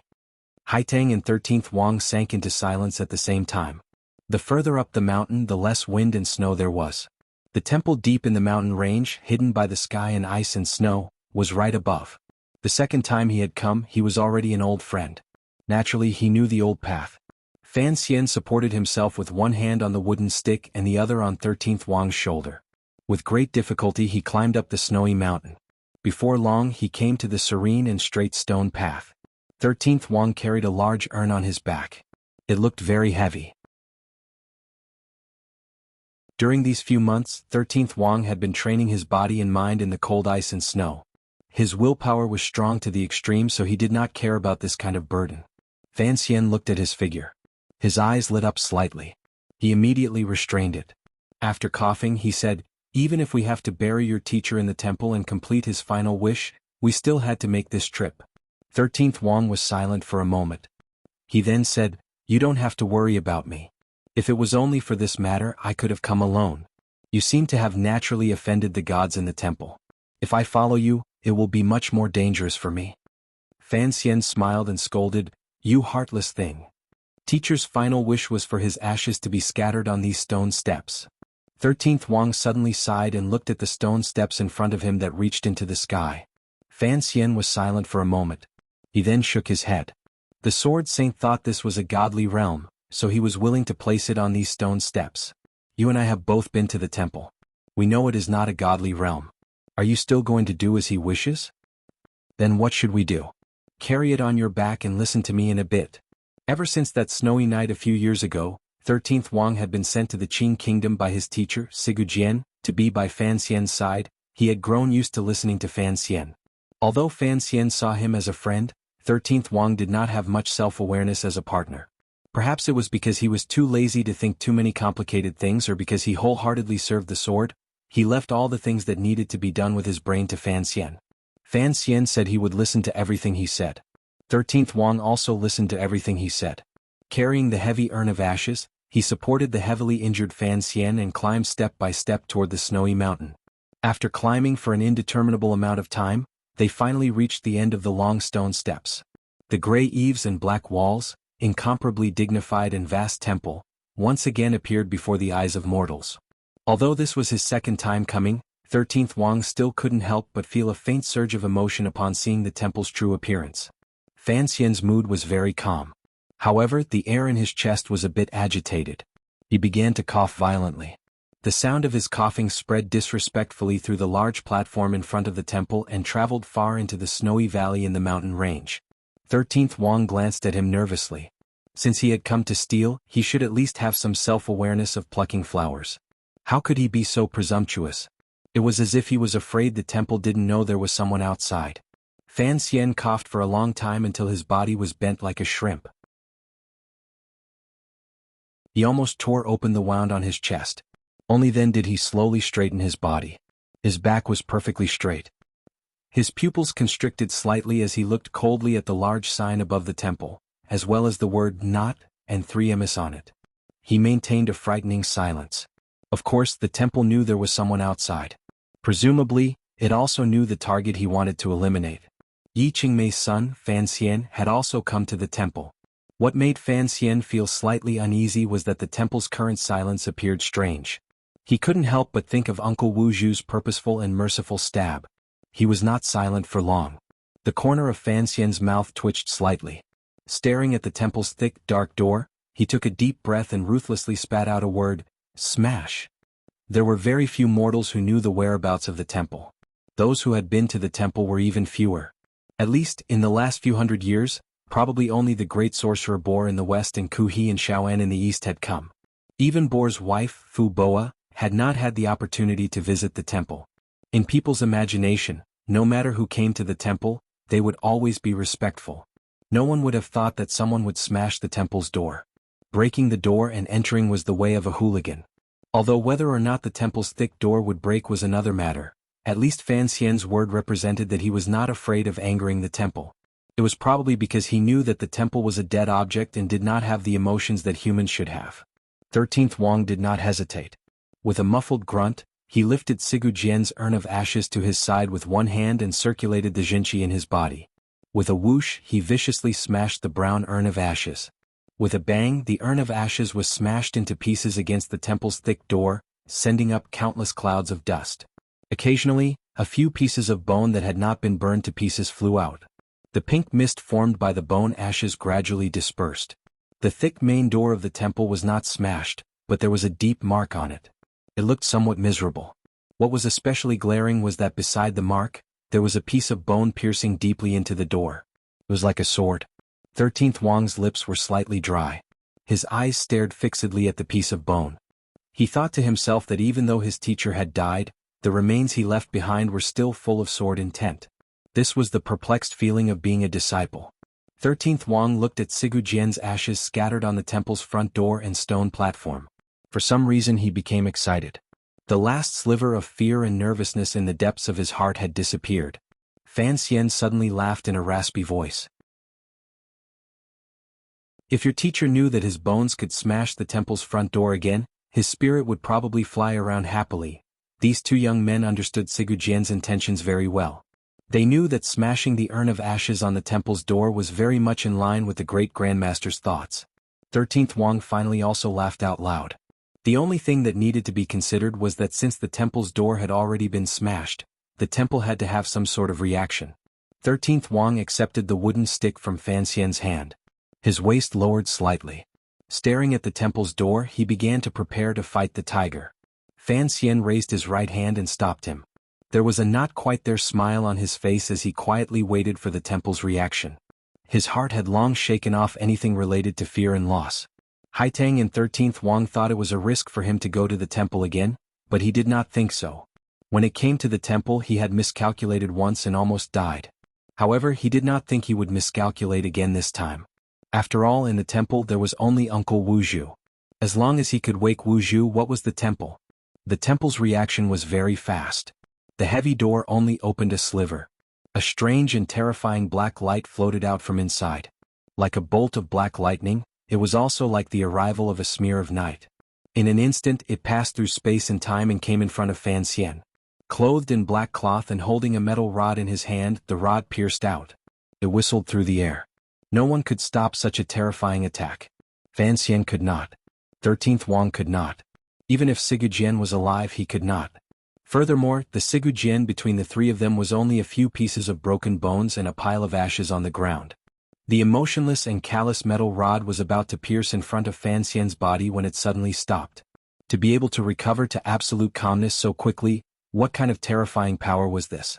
Fan Xian calmly looked at the familiar relative in front of him, the unfamiliar powerful warrior and guard of the temple emissary.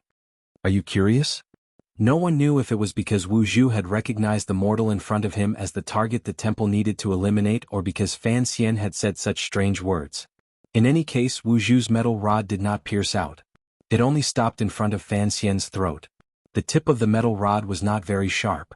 It did not carry any powerful jinqi that made one tremble. It only maintained a distance between it and the soft bones of Fan Xian's throat.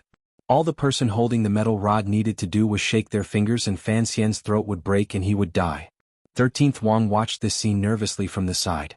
He finally believed Fan Xian's words.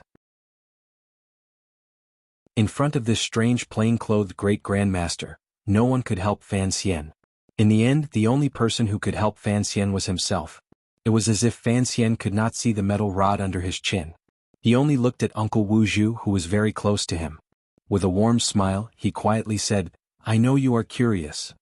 You are curious as to why you would go against your instinctive obedience to the old man in the temple and let me out of the temple that day, even though you knew I wasn't dead." Fan Xian's eyes were bright. "You are curious as to who I am and why I clearly do not exist in your memories, but when you look at me I feel very familiar and close." Fan Xian's eyes were clear and spirited. "You are more curious as to how I avoided your sure kill strike that day. You are the emissary of the temple. I am a mortal of the world, a target that the temple must eliminate. Why do I understand you so well?" Fan Xian slowly said as he looked at Uncle Wu Zhu's indifferent face.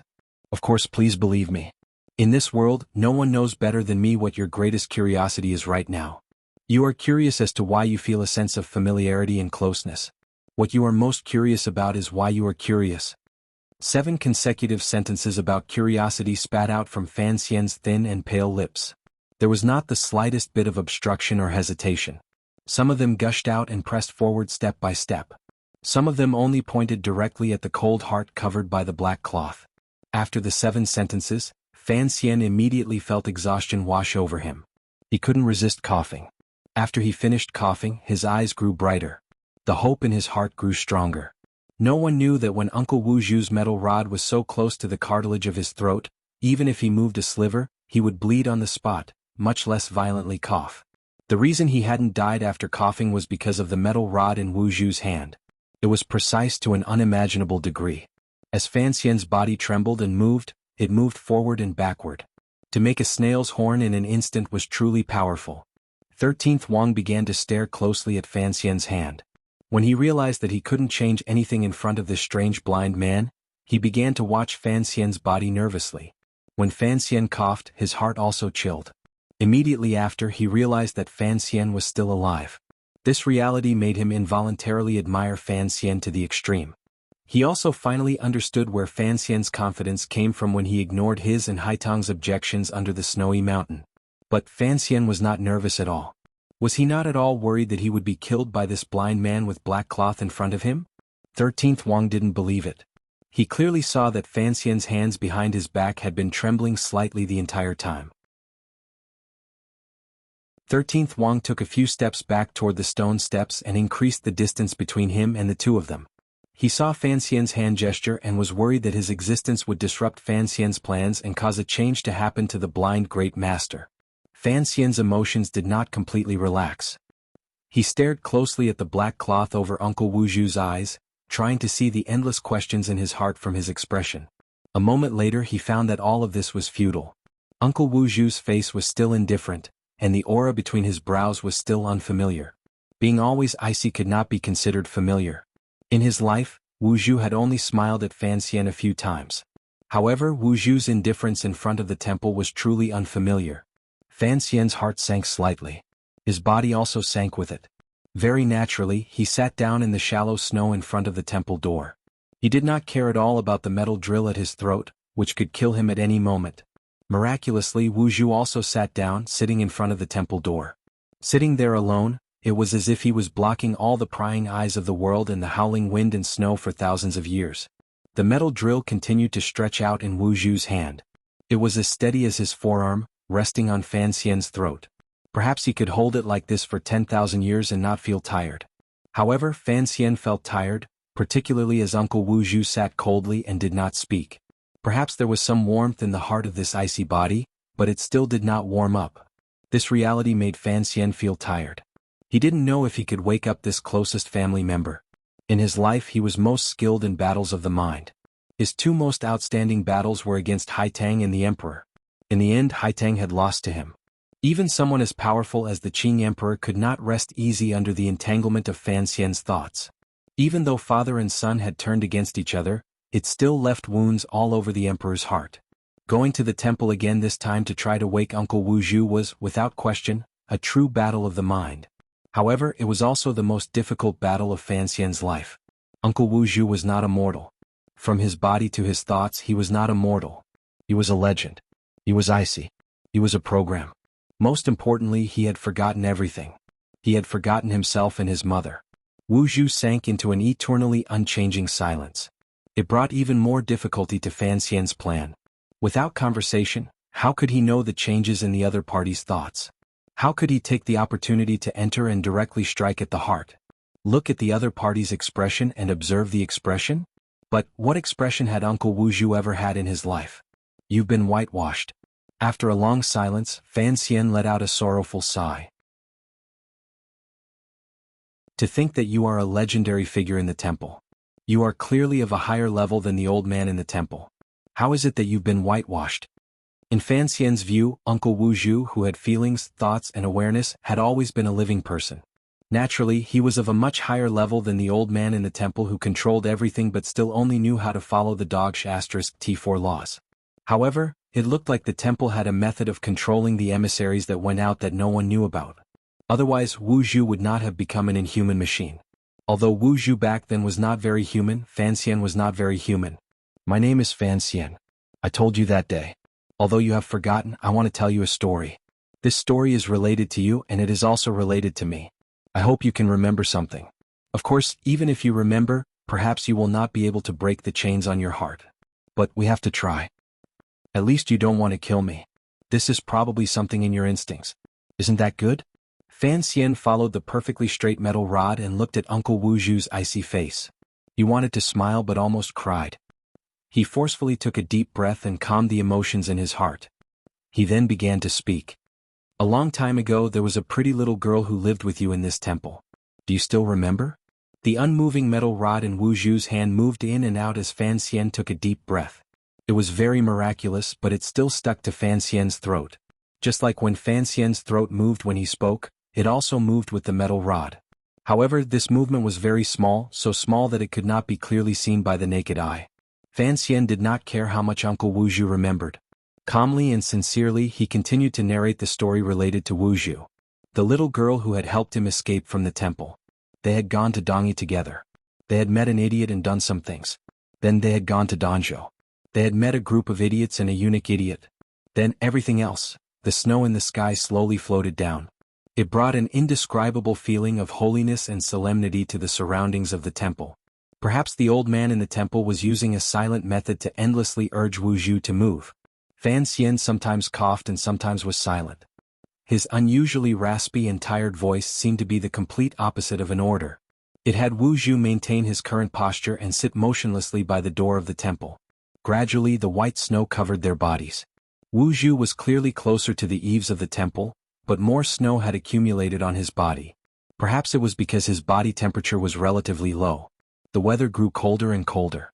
The snow on Fan Xian's body melted and flowed down along his leather jacket.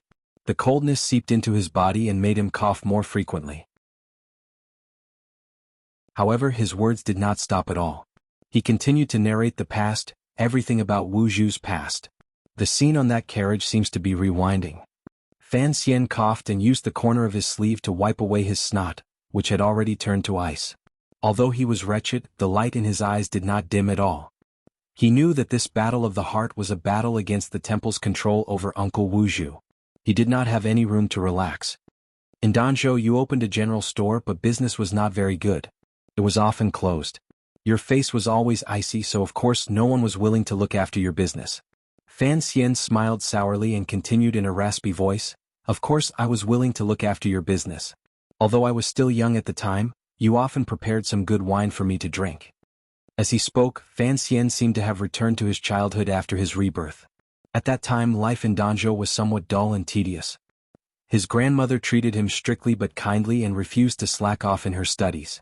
Furthermore, the people of Danzhou did not give him the opportunity to kill in all directions. He could only desperately practice the tyrannical martial method, follow survey everywhere to dig up corpses, and work hard to memorize the Overwatch Council's regulations and execution rules. He also had to prevent assassination attempts. However, those were, after all, the happiest days of Fan Xian's 2 lives. It was not only because of Danzhou's refreshing sea breeze and the beautiful camellias covering the mountain. It was also not because of Dong Er's gentleness or the 4 serving girls' loveliness.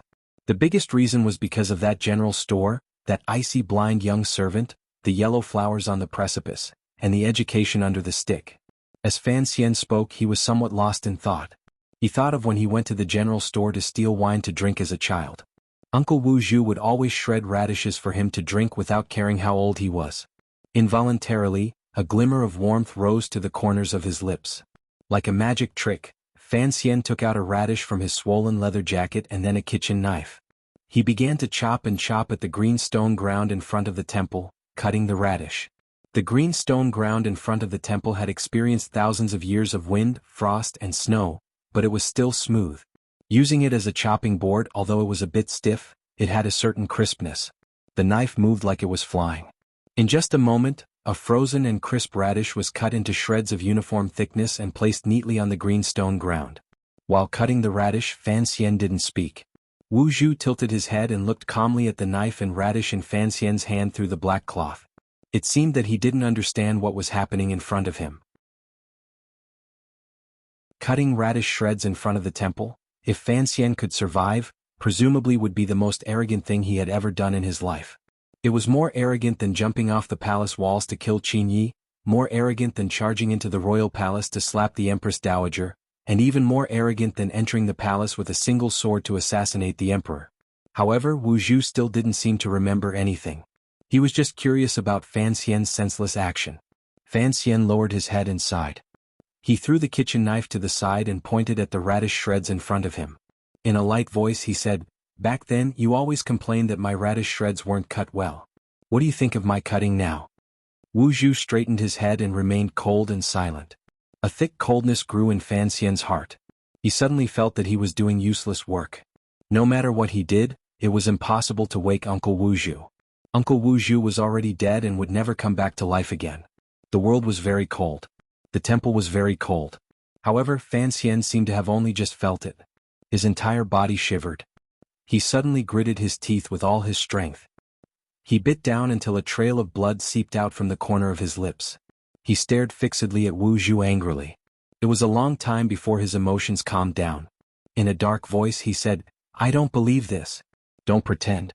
I know you remember. I know you remember." Fan Xian's voice was extremely raspy. The continuous talking had hurt his vocal cords. "I don't believe you've forgotten the many years we spent together on the cliff. I don't believe you've forgotten. That night when we were talking about the chest and mother, you smiled. Have you forgotten? What about that rainy night? You tricked Hong Xiang out of the palace. Later you bragged to me that you could kill him. We stole the key back and opened the chest. Then you smiled again." Fan Xian coughed violently and scolded, "You clearly know how to smile. Why are you pretending to be dead?" Wu Zhu still did not move. The metal drill in his hand also did not move as it pierced Fan Xian's throat. The snow continued to fall coldly. In front of the temple, other than Fan Xian's voice, there was no other movement. Gradually the sky darkened slightly. Perhaps it was already night, or perhaps it was just the clouds thickening. However, the snow above Fan Xian's head stopped. A rustling sound rang out.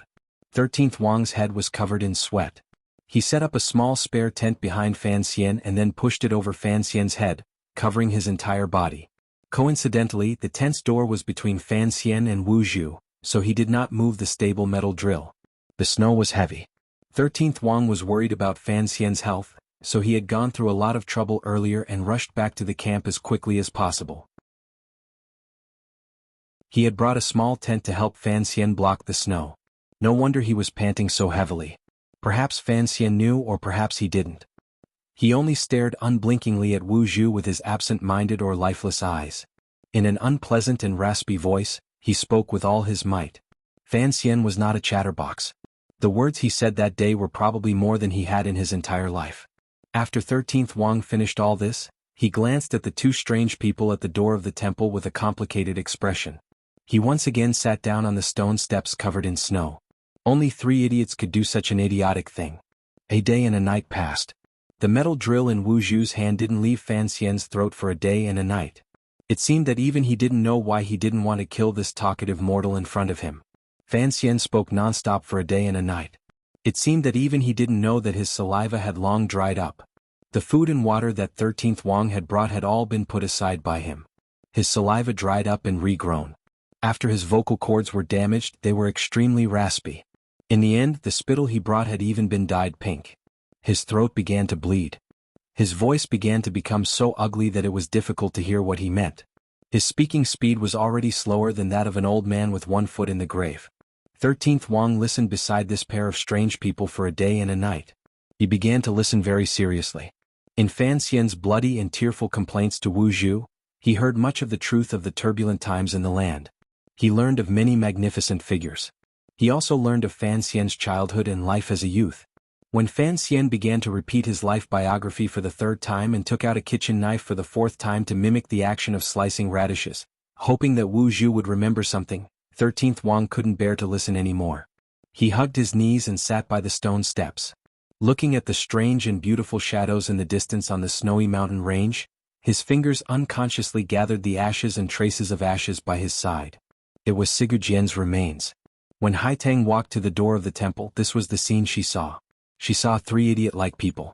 13th Wang was sitting on the stone steps in a daze, playing with his teacher's ashes. Fan Xian was sitting like a little statue of a village god in the doorway of a small tent. He continued to speak in a raspy and unpleasant voice, as vague and difficult to understand content that was like a heavenly book. Wu Zhu extended the metal drill and didn't move at all. He was very much like a statue. This statue was covered from head to toe in snow and didn't have a glimmer of life.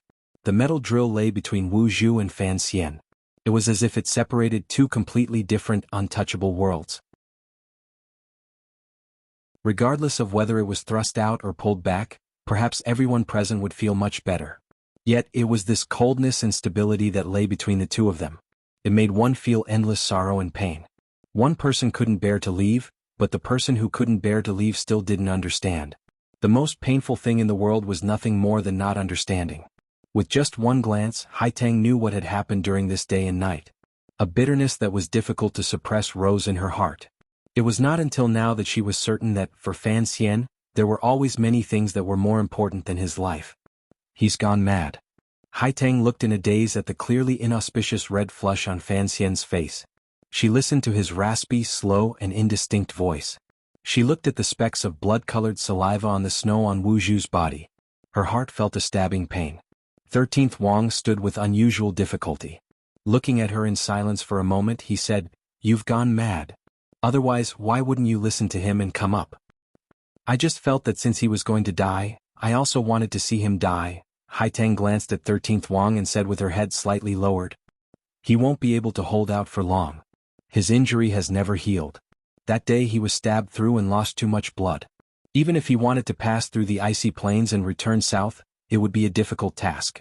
Furthermore, he doesn't care for his life and insisted on trying." 13th Wang turned around and stood side by side with Haitang. He looked at Fan Xian, who seemed to know nothing and feel nothing and continued to try to wake Wu Zhu. Calmly he said, "He's been talking for an entire day and night and has been frozen for an entire day and night. If he continues like this, there is only death. Can you persuade him to leave? It looks like the blind great master didn't listen to the order of the immortals in the temple to kill him. It would be better if you killed him. Then you wouldn't have to be like me last night, hearing his hopeless voice the entire time." 13th Wang suddenly smiled and said, "However, I truly admire Fan Xian. It is very rare to see someone so ruthless to himself." Haitang looked at Fan Xian's pale, flushed, and exhausted face. She looked at it for a long time. Suddenly her body trembled slightly. A glimmer of light rose in her eyes that was brighter than the mountain range and valley. 13th Wang suddenly felt a ripple beside him. He stared at Haitang with wide eyes. A mouthful of fresh blood sprayed out and struck the black cloth close to him. It then flowed down the icy snow on that icy face. It appeared particularly ghastly. However, Wu Zhu still did not move. With unusual difficulty, Fan Xian wiped away the blood at the corner of his lips. He knew that he was at the end of his rope. A hopeless feeling rose in his heart. The family in front of him was still unfamiliar, still cold, still soulless, still dead. Fan Xian couldn't help but shiver again. He suddenly remembered that Uncle Wu Zhu had always been responsible for spreading the fire seed for the temple and had walked the world for tens of thousands of years. He probably had hundreds of thousands of years worth of memories in his mind. Perhaps, The unforgettable memories he had coughed up blood and repeated this day and night were only common existences for the body in front of him that was as cold as a snowy mountain. It was the same for his mother Yi Qingmei's memories. It was as if he could use these common stories to awaken a person with countless experiences and memories. What a childish and absurd idea. Thinking of this, all of Fan Xian's hopes turned to dust. A sense of hopelessness rose in his eyes. His voice was slightly twisted. It appeared particularly distressed and unclear. He roared in a raspy voice at the eternally unmoving Uncle Wu Zhu in front of him. How could you forget me? Are you addicted to amnesia? Last time you at least remembered Yi Qingmei. How could you forget even me this time? The metal drill was close at hand, still at the vital point of his throat. Fan Xian's entire body trembled. His body was stiff. He sank into a death-like silence because he had already lost his voice. He could no longer say anything. His body trembled more and more violently. The hopelessness in his eyes had long transformed into the flames of madness and anger. He stared fixedly at the black cloth on Wu Zhu's face. A sinister and vicious expression suddenly flashed across his face. He leaped toward the other party. Fan Xian's body had long been frozen. Although he had leaped, in reality he was falling straight toward Wu Zhu's position. His throat crashed into the metal drill. The tip of the metal drill retreated swiftly, but Fan Xian still fell down. He fell down heavily. Thus, the metal drill in Wu Zhu's hand could only retreat further. When there was nowhere else to retreat, he could only let go, allowing Fan Xian, who had been frozen like a popsicle, to fall in front of him. Fan Xian extended a hand and viciously grabbed a corner of Wu Zhu's clothes. Snow rustled and fell down. He stared into Wu Zhu's eyes. Although he could not speak, the vicious and self-confident look in his eyes declared one thing. You don't want to kill me. You don't want to kill me. You can't kill me. Although you don't know who I am, your instincts, your heart have me. Come with me. Fan Xian, who had been unable to speak, suddenly became spirited. He let go of the metal drill and lowered his head in thought. His desperate leap had finally pushed the metal drill between him and Wu Zhu away. The distance between the two worlds could not be any closer. It was at this moment that Fan Xian made his request. Wu Zhu was silent for a long time. His face was still expressionless. I don't know who you are. When you don't know anything, just follow your heart. What is the heart? Feelings? Feelings are only a method humans use to deceive themselves and numb themselves. In the end, they can only deceive for a while. Life has always been a moment plus a moment. If you can deceive for a while, you can deceive for a lifetime. If you can deceive for a lifetime, how can it be considered deceiving? But I still don't know who you are. I also don't know who I am. You don't need to know who I am. If you want to know who you are, you have to come with me. I know you are curious. Curiosity is a feeling that only humans have. You are human. Only humans want to know what is on the other side of the mountain, what is on the other side of the sea, what are the stars, what is the sun. What is on the other side of the mountain? You have to see for yourself. Since you want to know what is outside the temple, you have to come with me. Why is this conversation so familiar? But I still don't quite understand it. Do not be at a loss. Flash like lightning and let out a thunderbolt from your eyes. Do what you think. If you can't figure it out, follow your heart and leave this temple where even birds don't shit. But the temple, these conversations did not actually happen. At least, Wu Zhu and Fan Xian, who was lying in the snow, did not have such a conversation. After Fan Xian said those 3 words, the two of them only looked at each other in silence. Then Wu Zhu with great difficulty bent his body and picked up Fan Xian. He then placed him on his back. It was just like the blind young servant carrying the infant many years ago. Fan Xian felt the icy cold back in front of him, but he felt it was unusually warm. The expression on his face was indifferent because the emotions in his heart could not be expressed with any expression. He wanted to cry, but he also wanted to laugh. He knew that Uncle Wu Zhu still did not remember anything, but he knew that Uncle Wu Zhu was willing to leave this broken temple with him. Thus he wanted to cry out happily, but he could not. He wanted to cry out loud, but he was so cold that he curled up into a ball. He could only cough furiously, endlessly coughing up blood. Then Fan Xian saw Haitang and 13th Wang, the 2 most powerful young warriors in the world. At this moment, their faces were pale and their eyes were dim. It was as if they had just experienced the most terrifying thing in the world. What was most frightening was that both of them were trembling all over. It was as if they were about to lose control of the terror in their hearts. What had happened to make Haitang and 13th Wang like this? 13th Wang looked at the scene in front of him and knew that Fan Xian had won. However, there did not seem to be a glimmer of happiness on his face. There was only lingering fear and a glimmer of faint regret. His entire body trembled like the second disciple of Wu Zhu. Gazing at Fan Xian, he said in a dry voice, "We destroyed the temple." The title of the chapter is from an old book, The Most Powerful, My Name. If you have time, you can read it.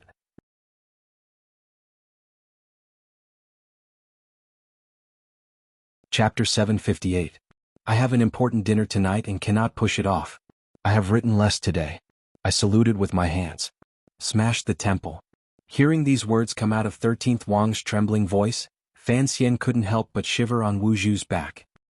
He looked at his two companions not far in front of him and couldn't say anything. He knew 13th Wang was speaking the truth because Haitang and 13th Wang's pale faces and unusually complicated gaze revealed everything. There were not many things in this world that could make these two so frightened.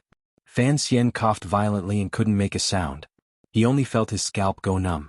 Strand by strand of hair were like needles stabbing into his skull. He felt a wave of pain and fear that was difficult to suppress. He was not afraid that after the temple was smashed, the old man formed from specks of light would immediately use a weapon of mass destruction to kill him. It was just the ruins of a broken temple with a guide. If it was smashed, then it was smashed. What was he afraid of? He was worried about the person in front of him. He was worried that after Wu Zhu heard the news of the temple being smashed, he would remember his duty as a temple guard.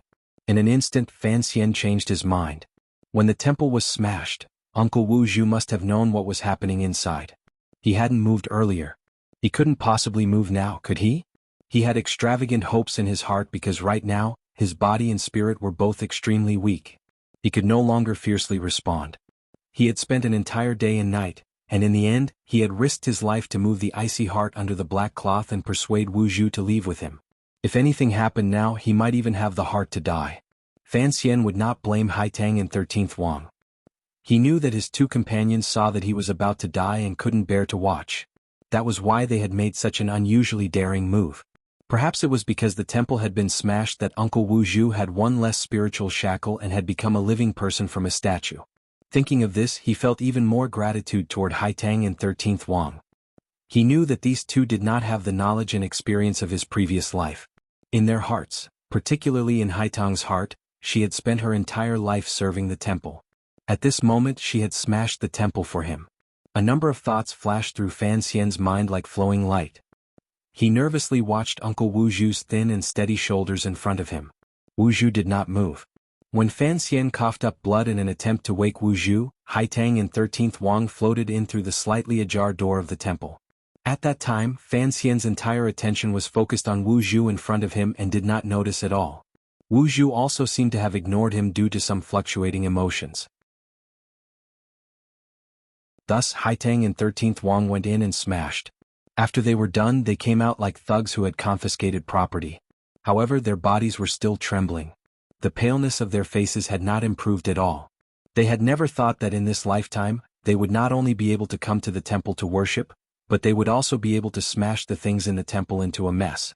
In the eyes of the people of the world, the status of the temple was lofty and illusory. Furthermore, a few days ago, they had personally seen the immortal floating in midair. They were not like Fan Xian, who dared to be disrespectful to an existence that completely exceeded human imagination. They also did not have the extravagant hope that they could defeat the immortal. Thus, when they entered the temple, they held on to the belief that they would die.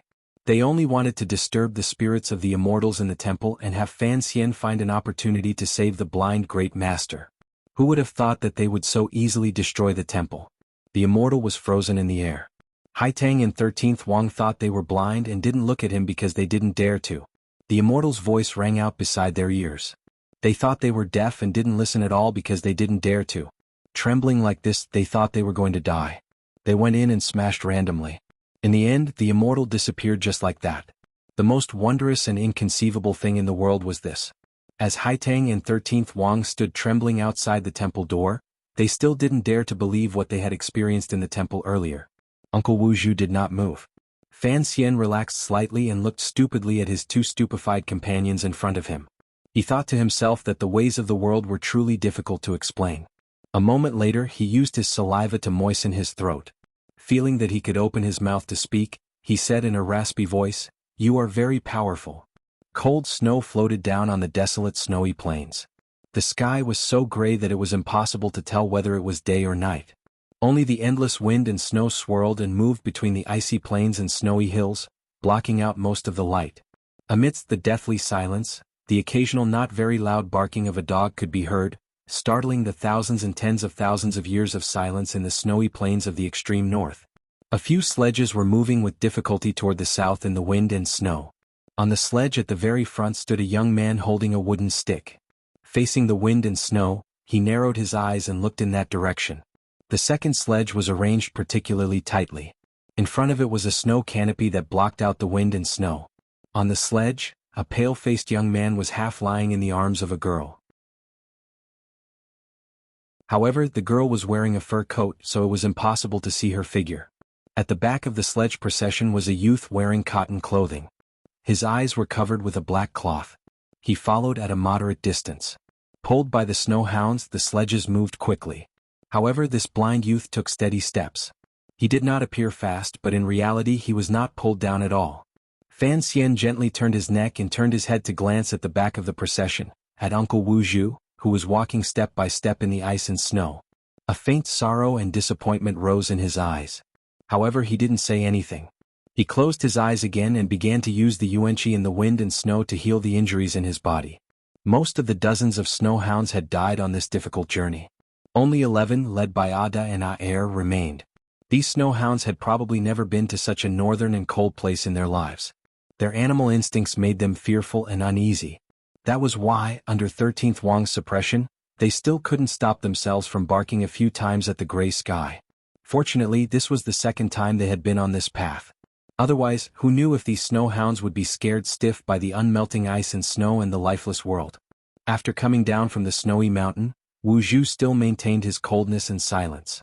He only followed Fan Xian's procession from a distance and didn't open his mouth to say anything. He still didn't remember anything.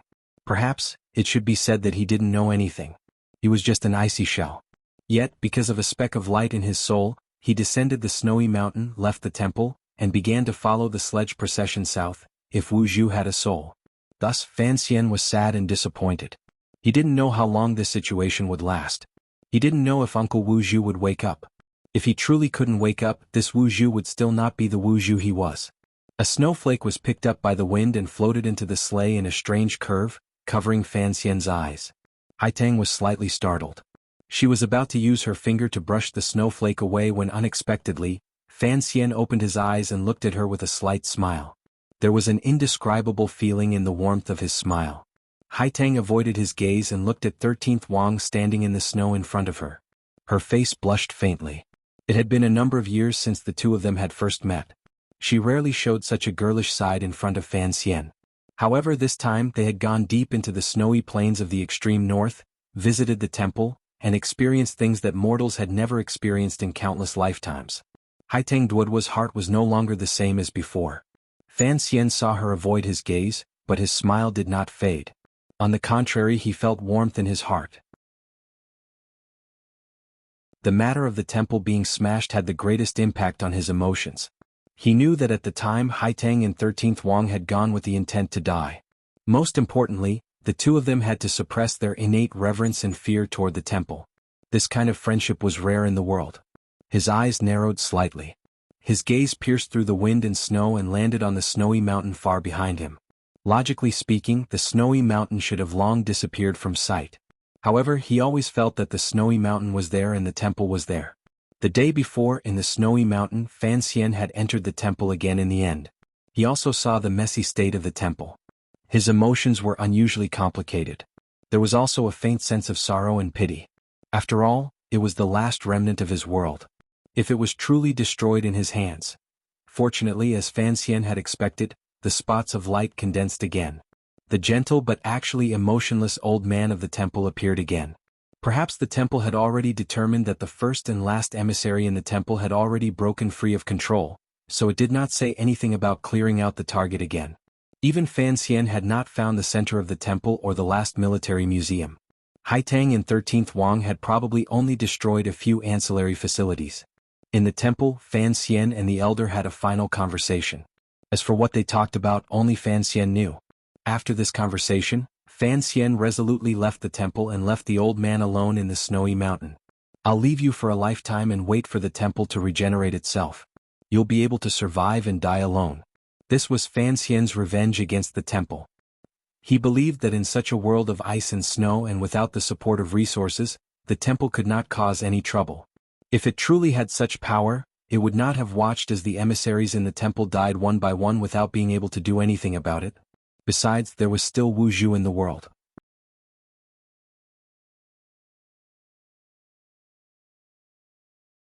Chapter 759. In the autumn of the 12th year of the Qing calendar, the leaves on either side of the road gradually became round as they headed south. They also began to wither and yellow. The scenery along the road changed along with the climate, clearly depicting the landscape of this world. A horse carriage was steadily moving on the official road. Fan Xian, who had disappeared from this world for more than half a year, had finally returned to this world. The people who passionately hoped for his death or hoped for his survival still did not know of his return. After experiencing many hardships and passing through the snowy plains once again, the four of them quietly snuck into the world and did not send out a clear signal to any power. Haitang and 13th Wang knew the heaviness in Fan Xian's heart. Wu Zhu, who still did not have a trace of humanity, only sat silently at the back of the carriage. Presumably, he did not understand the trivial matters of the world and would not care about them. In the capital of Langya County in northern Qi, the carriage stopped outside an inn. After a while, Fan Xian left the inn alone and headed toward the busiest brothel in the city. Behind him, Wu Zhu, covered by a black cloth, followed at a moderate distance.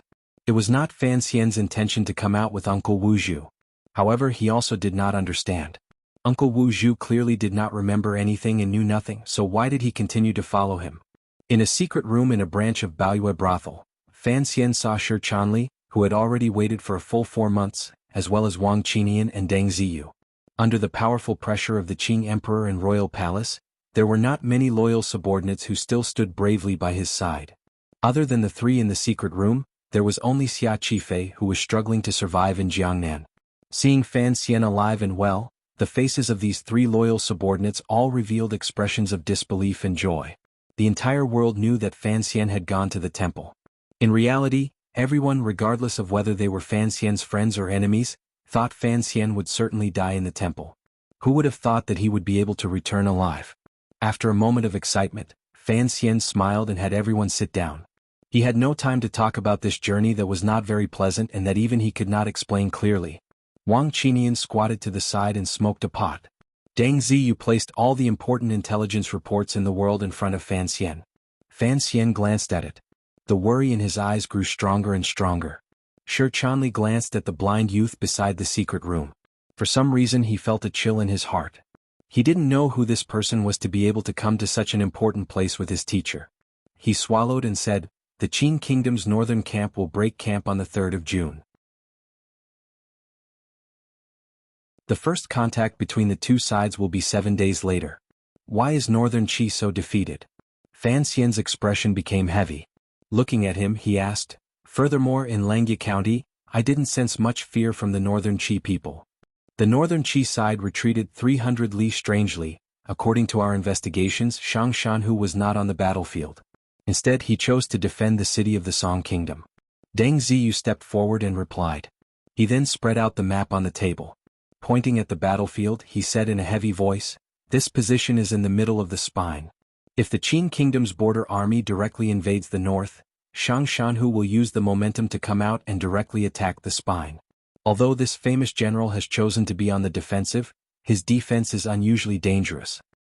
This is the city that Shang Shanhu took after the battle in the north last year. So, this piece ultimately landed in this place." Fan Xian smiled bitterly. He had not thought that while he was exploring the temple in the north, he would not know how much time had passed in the mountains. The situation in this land had long undergone an earth-shattering change. Just as they were returning south from the snowy plains, the Qing Iron Riders had finally begun their northern expedition. Since the emperor has made up his mind to use the power of the entire country on an expedition to the northern camp is nothing more than the vanguard. Under the invasion of such a murderous aura, even someone as strong as Shang Shanhu can only choose to be on the defensive. This is dictated by the strength of the country. It has nothing to do with the genius of an individual commander. Deng Ziyu was, after all, an official of the Overwatch Council. Compared to Shi Chanli, he had a clearer assessment of the recent battle situation between the two powers of the north and south. Looking at Fan Xian with worry, he said, "The northern camp has left Sangzhou. The northern Qi side has retreated 300 li. However, where the blade points, in the end there has still been a great battle on the wastelands. The northern camp is temporarily resting and reorganizing, but there are frequent movements of soldiers in Yanjing. It looks like the second attack is close at hand. Although Shanhu has the geographical advantage of that city, if Yanjing and the northern camp combine forces to attack the west, Shanhu will probably have to be dragged into the field battle. I don't understand war, but I know that if the emperor has truly made up his mind, no matter how talented Shanhu is, in the end, he can only be slowly exhausted to death." Fan Xian lowered his head and looked at the silent cities on the map. In a slow voice he said, "It is clear that although Northern Qi has prepared for this battle for many years in terms of military affairs, they are no match for the Qin kingdom. They only hope to exhaust the Qin kingdom until Shanhu exhausts himself, but the emperor does not want to accompany him in exhausting himself. Even if they continue to exhaust themselves, the emperor will be the final victor." Deng Ziyu and Shi Chanli glanced at Fan Xian with worry in their eyes. They were traitors of the Qin kingdom, but they were, after all, Qin people. They belonged to the third power in the world. At this moment, the battle between the two sides had begun. Their position and identity were truly awkward. Furthermore, they still didn't know what Fan Xian thought of this matter. Thus, during this month, the power that belonged to Fan Xian had not made a move. Fan Xian furrowed his brows slightly and used his finger to gently tap the position of the nameless city. He thought that Shanhu was probably preparing in the city that belonged to the Song kingdom in name. Suddenly, a powerful sense of unease surged in his heart. If I were the emperor, if I really wanted to fight for time and not waste it with Shanhu, the simplest method would be for two powerful armies to advance together and then choose one to circle around to the back of the Song kingdom. Shanhu would then want to hide his knife in its sheath. If we were to circle around to the back of the Song kingdom, that would be like borrowing a path from Dongyi. Although Dongyi belongs to the Qin kingdom in name, if the army were to enter Dongyi. Deng Ziyu glanced at Fan Xian. The Great Prince and the Black Knights are not in Dongyi. They are on the border between the Liang kingdom and the Song kingdom. If the Qing army wanted to borrow a path, they would probably receive a sudden attack. These words were not said clearly. Everyone in the secret room knew that Dongyi now belonged to Fan Xian.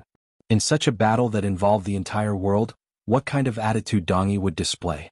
Whether or not the Qing emperor would valiantly send out troops was, in the end, a matter between the emperor and Fan Xian, father and son. If the emperor had not sent out troops to attack Dongyi at the beginning, it would mean that he knew I was not dead. Then he would not have chosen this path in the future. Fan Xian sighed and rubbed the spot between his brows. Let's not talk about this anymore. In the end, it is not something I can handle. I only care about the situation in Jingdou and Jiangnan. All of these situations were in the files Deng Ziyu had submitted. There was too much content, and Fan Xian did not have time to read them all in detail. Jiangnan is stable. The court has withdrawn the new rules for the palace treasury bidding. As you expected, the salt merchants have also joined in the matter of the palace treasury bidding. Fortunately, the Ming family still holds a portion of the market. Of course, it is much more wretched than in previous years. Is Xia Qifei's person all right? After the assassination last year, the court did not make any further moves against Ming Garden. Governor Xueqing is only suppressing Xia Qifei. Looking at the moment, it will not carry out direct action. Fan Xian sank into deep thought. It looked like the emperor had, in the end, kept his promise in the palace. After all, the fate of the palace treasury was in his hands. If the emperor wanted to last through the ages, he could only temporarily take a step back in front of his threat. After Sun Jingxiu was removed from his position, the original plan was to be banished. For some reason, the palace suddenly sent down an edict and pardoned his crime. The young lady of the Sun family was released the night before she entered the educational workshop. Presently, life in the Sun Manor is very difficult, but the people of the He faction have been killed wretchedly, so no one will kick them when they are down. Speaking of this, a glimmer of a smile rose to the corners of Deng Ziyu's lips. Although he had not participated in the Jingdou matter, the Overwatch Council's killing spree in Jingdou and the officials of the He faction were about to be wiped out. This truly made this abandoned official of the Overwatch Council feel incomparable joy. However, the people of the council have all withdrawn from Jingdou according to your orders, so they are unable to help. Fan Xian nodded. In his heart, he felt that the matter was more and more strange. When did the emperor become such a benevolent ruler? Was it just to keep the bet between them? Is everything all right at home? He shook his head and temporarily let go of the things he couldn't figure out in his heart. Gazing at Wang Qinian, he asked. Wang Qinian coughed twice and smiled as he replied softly, "They couldn't be better. Everyone in the world is dumbfounded. Princess Qin and young lady enter the palace every day to talk with His Majesty. Young master and young lady are also very healthy." The situation in Jingdo had indeed dumbfounded everyone under heaven. Fan Xian was now a traitor of the Qin kingdom, but the emperor had no intention of condemning the Fan faction. Even the women who should have been implicated now had faintly higher positions in the Qin kingdom than before the assassination in the royal palace. After Fan Xian heard this news, he couldn't help but be startled in the distance. Deng Ziyu suddenly opened his mouth and said, "The results of the investigation in Yingzhou show that the people who attacked Wenmao were border soldiers who had retreated from the south road pretending to be mountain bandits." A cold light flashed through Fan Xian's eyes. He quickly asked, "Where are they?" "In the end we found Wenmao's body. It was covered by the snow at the time." Deng Ziyu slowly closed his eyes. At the time he was missing an arm. The old subordinates of the council searched for a long time but couldn't find him. "I'm going back to Jingdo." After a long silence, Fan Xian raised his head and looked at his three closest subordinates beside him. With great difficulty he smiled and said, "Immediately retreat to Dongyi. Don't gather together again. Otherwise if someone catches you all, where would I go to cry?" Hearing that Fan Xian was returning to Jingdo, Wang Qinian and the other two were shocked. Wang Qinian had been with Fan Xian the longest and understood Fan Xian's thoughts the best. He was also the least particular with his words. In a hoarse voice he urged, "Although the emperor has not carried out a purge, you know that if you appear in Jingdo, he will stop at nothing to kill you." "I know. Right now your life is involved in that bet. More importantly, as long as you are alive the emperor will have some fear. Your life will affect the lives and deaths of many people." "I know." Fan Xian lowered his eyes slightly. Fan Xian lowered his eyelids slightly. "But I will have to return to Jingdo because things will have to be resolved. Even if I hide in Dongyi for a lifetime, I still won't be able to resolve it." There was another death-like silence. A light suddenly flashed through Fan Xian's mind. He stared at Wang Qinian and asked, "We discussed earlier that the northern camp in Yanjing can clearly waste time with Shang Shanhu, but the emperor clearly doesn't want to waste time. Why is that?" Wang Qinian was silent for a moment. He then said, "There is news from the palace that the emperor's body seems to have problems." After these words were said, Deng Ziyu and Shi Chanli's expressions changed drastically. They knew that the emperor's health was the most important matter in the world. The problem was that one of them was responsible for the intelligence work of the old subordinates of the Overwatch Council, and the other was responsible for the Baoyue brothel intelligence network that covered the world. Yet they had never heard any news related to the emperor's health. Wang Qinian spoke with such certainty. It made it difficult for them to believe it. Fan Xian stared into Wang Qinian's eyes and slowly nodded his head after a long time. He knew where Wang Qinian's news came from. Even when Qin Pingping was alive, he did not know of Hongzhu's existence. However, Fan Xian had given it to Wang Qinian. Clearly this news had come from Hongzhu. The secret room was silent for a long time. The three of them knew that no one in the world could stop Fan Xian's actions. Shi Chanli smiled with great difficulty and said, "Sir, are you not going to tell us the story of this journey? After Master Ku He, you are the first person to return alive from the temple. It's just a run-down temple. What is there to tell?" Fan Xian smiled. He knew that everyone was actually very curious about that illusory place. However, his mood was heavy and he indeed had no interest in talking. He only glanced lightly at Uncle Wu Zhu at the door of the secret room and wondered, when exactly will the blind uncle wake up? In Langjie County, the group of 3 young warriors who had entered the Snow Mountain Temple parted. 13th Wang was going to use the fastest speed to hurry to Dongyi and inform the Great Prince, who was guarding Dongyi alone, as well as the people in the Sword Hut, of the news that Fan Xian was alive and Fan Xian's arrangements. Haitang's departure was within Fan Xian's expectations. The great battle had already begun. Although Northern Qi had the power to fight, the situation was dangerous. As a Northern Qi Saint girl, Haitang could not stay out of it. She had to rush back to Shangjing and to the side of the Northern Qi Emperor. Using her identity as the leader of Qing Mountain's Tianyi Dao, she had to help her country resist foreign invaders. When they parted, the expression in Haitang's tired eyes made Fan Xian feel a strange sense of pity. He didn't know how long Northern Qi would be able to hold out against the Qing Emperor's valiant will and war to unify the world. He also didn't know if the beautiful royal palace would be burned to ashes if the Qing army actually broke through Shangjing. Or in those flames would Haitang Lily and the Emperor's woman be found. Regardless of whether it was from his personal view of history, personality, or any other aspect, Fan Xian could only have one attitude toward the bloody flames of war that slowly began. He had to stop all of this. However, he didn't make any promises to Haitang or express anything. He was just silent. Taking Uncle Wu Zhu, he walked alone toward the south. Translator, Endless Fantasy Translation. Endless Fantasy Translation Translator. Endless Fantasy Translation. Endless Fantasy Translation. Under the clear sky, Fan Xian and Wu Zhu walked south in silence. Fan Xian's mood was heavy. He didn't know what he could do once he returned to Jingdo. For some reason, his instincts as well as the news that the emperor might be seriously ill, urged his footsteps to never stop. The most successful psychic after Wang Qinian, Su Wenmao, had died. That autumn, the old cripple had died a long time ago. Even earlier, Yi Qingmei had also died. After experiencing the great joys and sorrows of the human race in the temple, Fan Xian should have viewed life and death more indifferently. For some reason, once he stepped into the world, there were more worldly thoughts in his heart. Remembering life and death and paying for life and death. How could he just laugh it off? It was still a black carriage. Fan Xian sat in the carriage and looked at Uncle Wu Zhu sitting beside the driver's seat. He was not surprised to find that the side of Uncle Wu Zhu's face was still delicate and pretty. The black cloth was still enchanting in the autumn wind. Everything was actually very similar to the scene from Jingdo to Danzhou 20 years ago. The one who was different was still Wu Zhu. This peerless warrior seemed to have lost his soul. He did not say a word or do a single thing. His cold face could not reveal whether or not he was curious about everything in this world that was both strange and familiar. Fan Xian felt a faint sorrow and gently let down the curtain. Shortly after, he smiled mockingly at himself.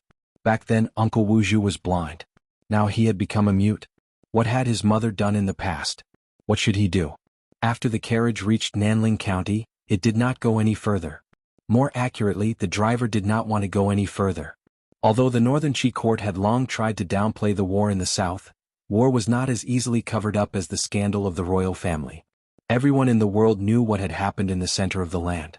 The millions of people all used indifferent and wary gazes to nervously wait for the result. Naturally, the driver did not want to enter the battlefield. Taking out silver to buy the carriage, Fan Xian took on the role of driver and continued south with Uncle Wu Zhu. On the way back from the icy plains, the abundant yuanqi had already successfully healed Fan Xian's injuries. Although he knew that he still had no way of touching the boundary between humans and the sky, he believed that other than the emperor, there was no one else in this world who could threaten him. After traveling for another dozen days, they passed through the simple wooden sheds on either side of the road and numb-looking groups of refugees. The uncle and nephew in the carriage seemed to be walking in a desolate area similar to the snowy plains of the extreme north. The number of people gradually thinned. Occasionally, a light snowfall would fall, but it could not hide the deathly silence on either side of the road. Occasionally, a few rotting corpses could be seen on the side of the road. In the mountains in the distance, villages that had been burned into ruins could be faintly seen. This was originally a piece of fertile land. Even though it was blown by the North Sea wind, the fertile land still supported many people. However, there was only desolation at the moment. Most of the people had already retreated to the rear of Northern Qi. Those who were unable to avoid the flames of war had become sacrificial pawns for the obsession of unifying the world. As for the villages that had been burned and the people who had been killed by the side of the road, Fan Xian did not investigate deeply whether it was the work of the invading Qing army or the scattered Northern Qi soldiers. War had always been the original sin of humankind. In this world, how could there be a good war and a bad peace? On the deathly silent road, the air was dry and carried the smell of blood. It surrounded the black carriage. Fan Xian drove the restless horses with a wooden expression. He also did not turn his head to look at Uncle Wu Zhu's expression beside him. He knew that the armies between the two countries were currently gathered in the southwest of Yanjing on the plains to the north. After the Qing kingdom's northern camp won, they temporarily returned to camp to rest and reorganize because they feared Shang Shanhu, who had remained motionless. The deathly silence here was, on the contrary, relatively safe. However, the traces of the previous battle were already shocking to the eye. It was difficult for him to imagine what kind of hellish killing field this world would become once the Qing Iron Riders broke through the city of the Song Kingdom where Shang Shanhu was and headed north at full speed. In the entire world, it seemed that there was only the sound of the carriage rolling along the road. Fan Xian narrowed his eyes and waved his whip. He avoided a small group of Qing riders patrolling on the other side of the river and entered Qing territory. Wu Zhu, who had been silent since leaving the temple, suddenly opened his mouth to speak. The world outside the temple is not very good.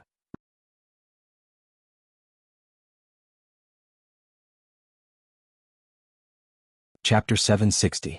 The first snow fell on the ancient city walls of Shangjing. The black and green contrasted beautifully with the palace, but it did not bring with it a trace of a cold and enchanting aura. No one took pity on the thin layer of white snow on the square. The sky had just begun to brighten when more and more officials began to mercilessly step on it, crushing the white snow into mud.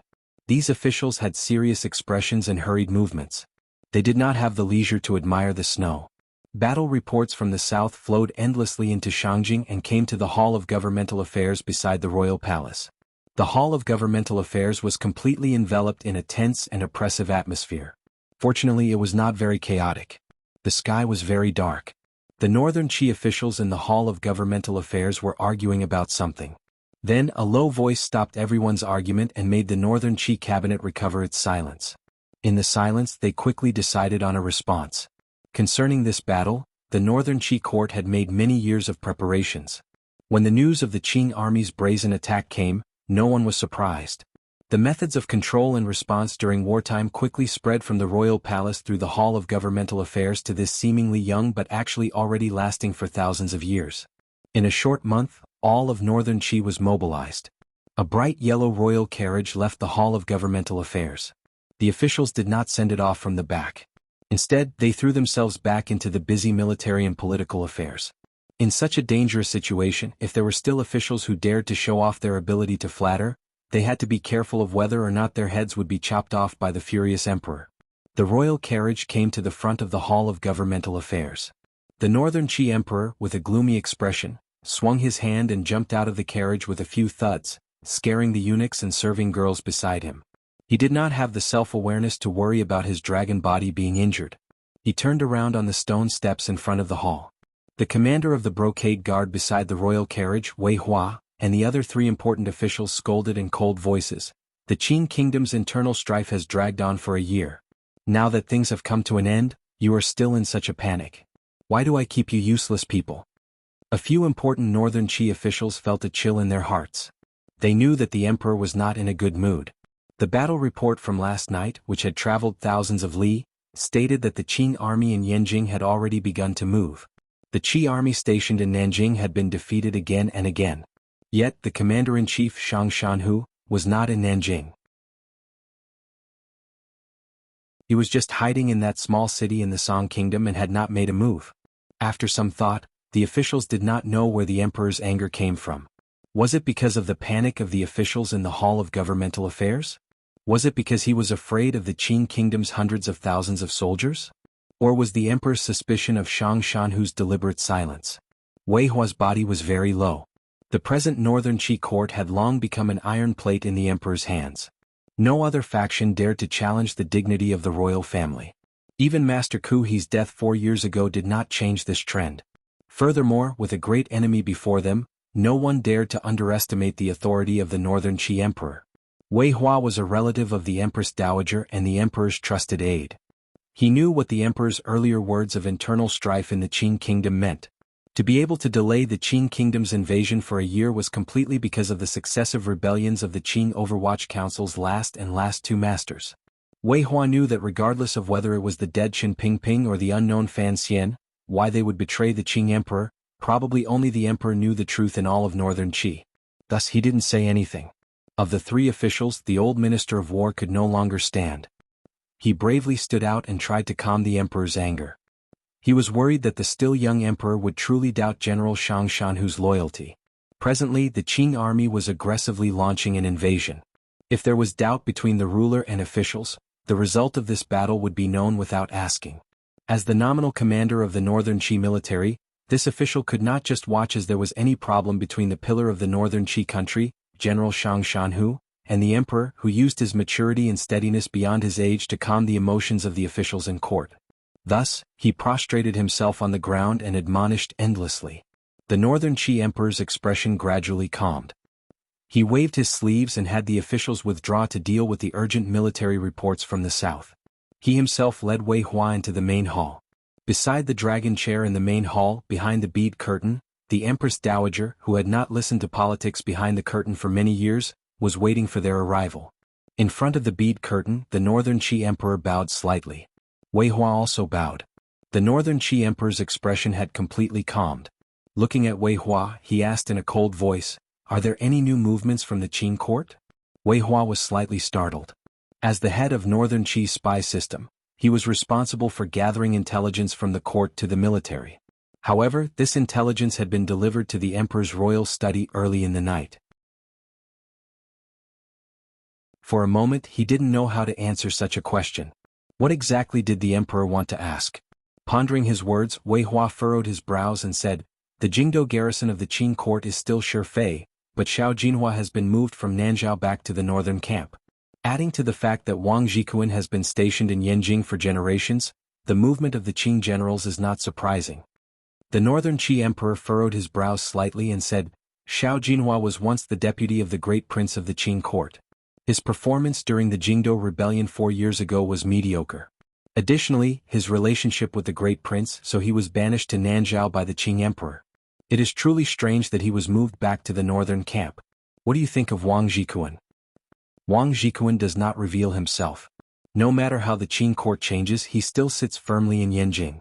Based on the court's observations these years, the Qing emperor has kept him around in preparation for the current northern invasion. Wei Hua had no choice but to repeat the analysis of the Brocade Guard and the Ministry of War. The Northern Qi Emperor was silent for a moment. He then suddenly asked, "Is Yi Zhong still in Jingdou?" Wei Hua replied, "Yes." The Northern Qi Emperor stared at his face. A cold light shot out from his slightly narrowed eyes. "Are you sure?" Wei Hua's heart trembled slightly. In a low voice he said, "I'm sure." "Then that's strange." The Northern Qi Emperor glanced at the Empress Dowager behind the beaded curtain and shook his head. If the Qing Emperor was truly prepared to finish this in one go, how could he still keep Yi Zhong in Jingdou? The Qing court had been tormented badly by Qin Pingping and Fan Xian these years. The generals who were truly good at fighting had either died or betrayed. The Qin family had all died, and the great prince had betrayed Dongyi. How could a mere Wang Jikuan make the Qing emperor feel at ease? If this old man didn't want to personally lead the army, at least someone like Yi Zhong should be placed in the north. Wei Hua's heart jumped slightly. He also couldn't understand why the Qing court had arranged the deployment of generals this way. A war between two powerful countries would not be a small skirmish. Even if Wang Jikuan had planned and prepared for this matter in Yanjing for 20 years, if the Qing military didn't bring out a truly powerful figure who could shake the country, how could they show their determination to the world and announce their tyrannical stance to Northern Qi? Northern Qi was not Dongyi. This country had succeeded the throne of the Wei kingdom. It had vast territory and a large population. The northeast plains were one of the granaries of the land. Although it had declined for a long time, under the sincere cooperation of the Empress Dowager and the Emperor, as well as valiant tactics, it had gradually shown its youth. Even with the Qing kingdom's strength and military power, if they wanted to attack Northern Qi, it would not be a goal that could be achieved in a short amount of time. Presumably, given the Qing emperor's powerful self-confidence, he would not make such an arrogant judgment. The beautiful main hall of the Northern Qi royal palace immediately sank into silence. The emperor slowly paced his feet under the throne. His brows were furrowed into a pretty circle. He was analyzing what his powerful counterpart in the Qing kingdom wanted to do. The war had already begun. There was no baiting or probing. Hundreds of thousands of people had already paid with their lives. Since the war had already begun, why did the Qing emperor still not display a ferocious and wolf-like aura? On the contrary, he appeared to conform to convention. Furthermore, there was a sense of pettiness in this kind of convention. Wei Hua also sank into silence. His gaze followed the emperor's footsteps and moved endlessly. He was also calculating endlessly in his heart. Although, in his opinion, given the might of the Qing military, it didn't matter who the Qing court used as commander. He faintly felt a glimmer of surprise to see the emperor look at the choice of commander of the Qing army this way. Suddenly he thought of General Shang Shanhu, who was far away from the Qi defense line in Nanjing and alone in the city of the Song Kingdom. His heart jumped slightly. He wanted to say something but was afraid the emperor would become angry again. He gazed at the blurry figure behind the curtain of beads and secretly gritted his teeth. Perhaps the Qing emperor is afraid of General Shang Shanhu's military strategy and is unwilling to attack with all his strength. However, the army is slowly pressing forward, forcing a gap in the Qi defense line under this enormous pressure. The Qing court will use this gap to leap forward. Before he finished speaking, the northern Qi emperor had already smiled. More accurately, a not-quite smile rose to his face. He looked at Wei Hua's face calmly but also full of pressure. The gap Wei Hua spoke of earlier was not actually a gap in the arrangement of northern Qi's military power. Rather, it was a gap in the hearts of the people. Just like how the old Minister of War had remonstrated on the snowy ground earlier, the northern Qi officials were all worried that General Shang Shanhu, the pillar of the court, would provoke the emperor's anger because the war in the south was not going well. The two countries had been at war for over a month. As the commander of the south, not only did Shang Shanhu not stop the Qing army's invasion, he had also left the Nanjing defense line and hid in the distance. He ignored dozens of urgent edicts from the court and watched as the Qing army advanced 100 li. In the northern Qi court, the emperor's anger had already been displayed without any concealment. Thus, there was the argument in the Hall of Governmental Affairs, the officials' guesses, the Minister of War's remonstrance on his knees, and Wei Hua's daring secret words. Unexpectedly, he did not receive the emperor's angry reprimand. The northern Qi emperor only looked at him with an indifferent expression and slowly said, "You underestimate me. Those people in the Qing court also underestimate me." Wei Hua's heart shook slightly. He didn't know where the emperor's words came from. "I have never doubted Shang Shanhu's loyalty." The northern Qi emperor's sword-like eyebrows rose. His voice was indescribably cold. "No, accurately speaking, I don't care whether or not General Shang Shanhu is loyal to me. As long as he is loyal to the court in this country, that is enough." Wei Hua's expression changed slightly. He didn't understand. He thought to himself that the emperor's anger, which worried the northern Qi officials greatly, as well as the scolding of Shang Shanhu coming from the royal palace, were all fake?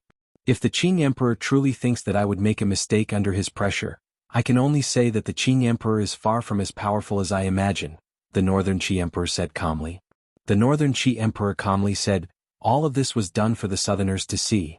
It could also be said that it was done for you officials to see." If the Qing army truly dared to charge north, would they not be worried about General Shang Shanhu at the waist of their thin dragon and the power of Dongyi? The northern Qi emperor said with slight mockery. "Would the southerners fall for my tricks? I don't believe it. I didn't think that these officials in court would jump in one by one." Wei Hua was silent for a moment. He then said, "However, your Majesty's anger is enough to intimidate the officials. I am only worried that some officials in court will misjudge your Majesty's edict and implicate the soldiers on the front lines."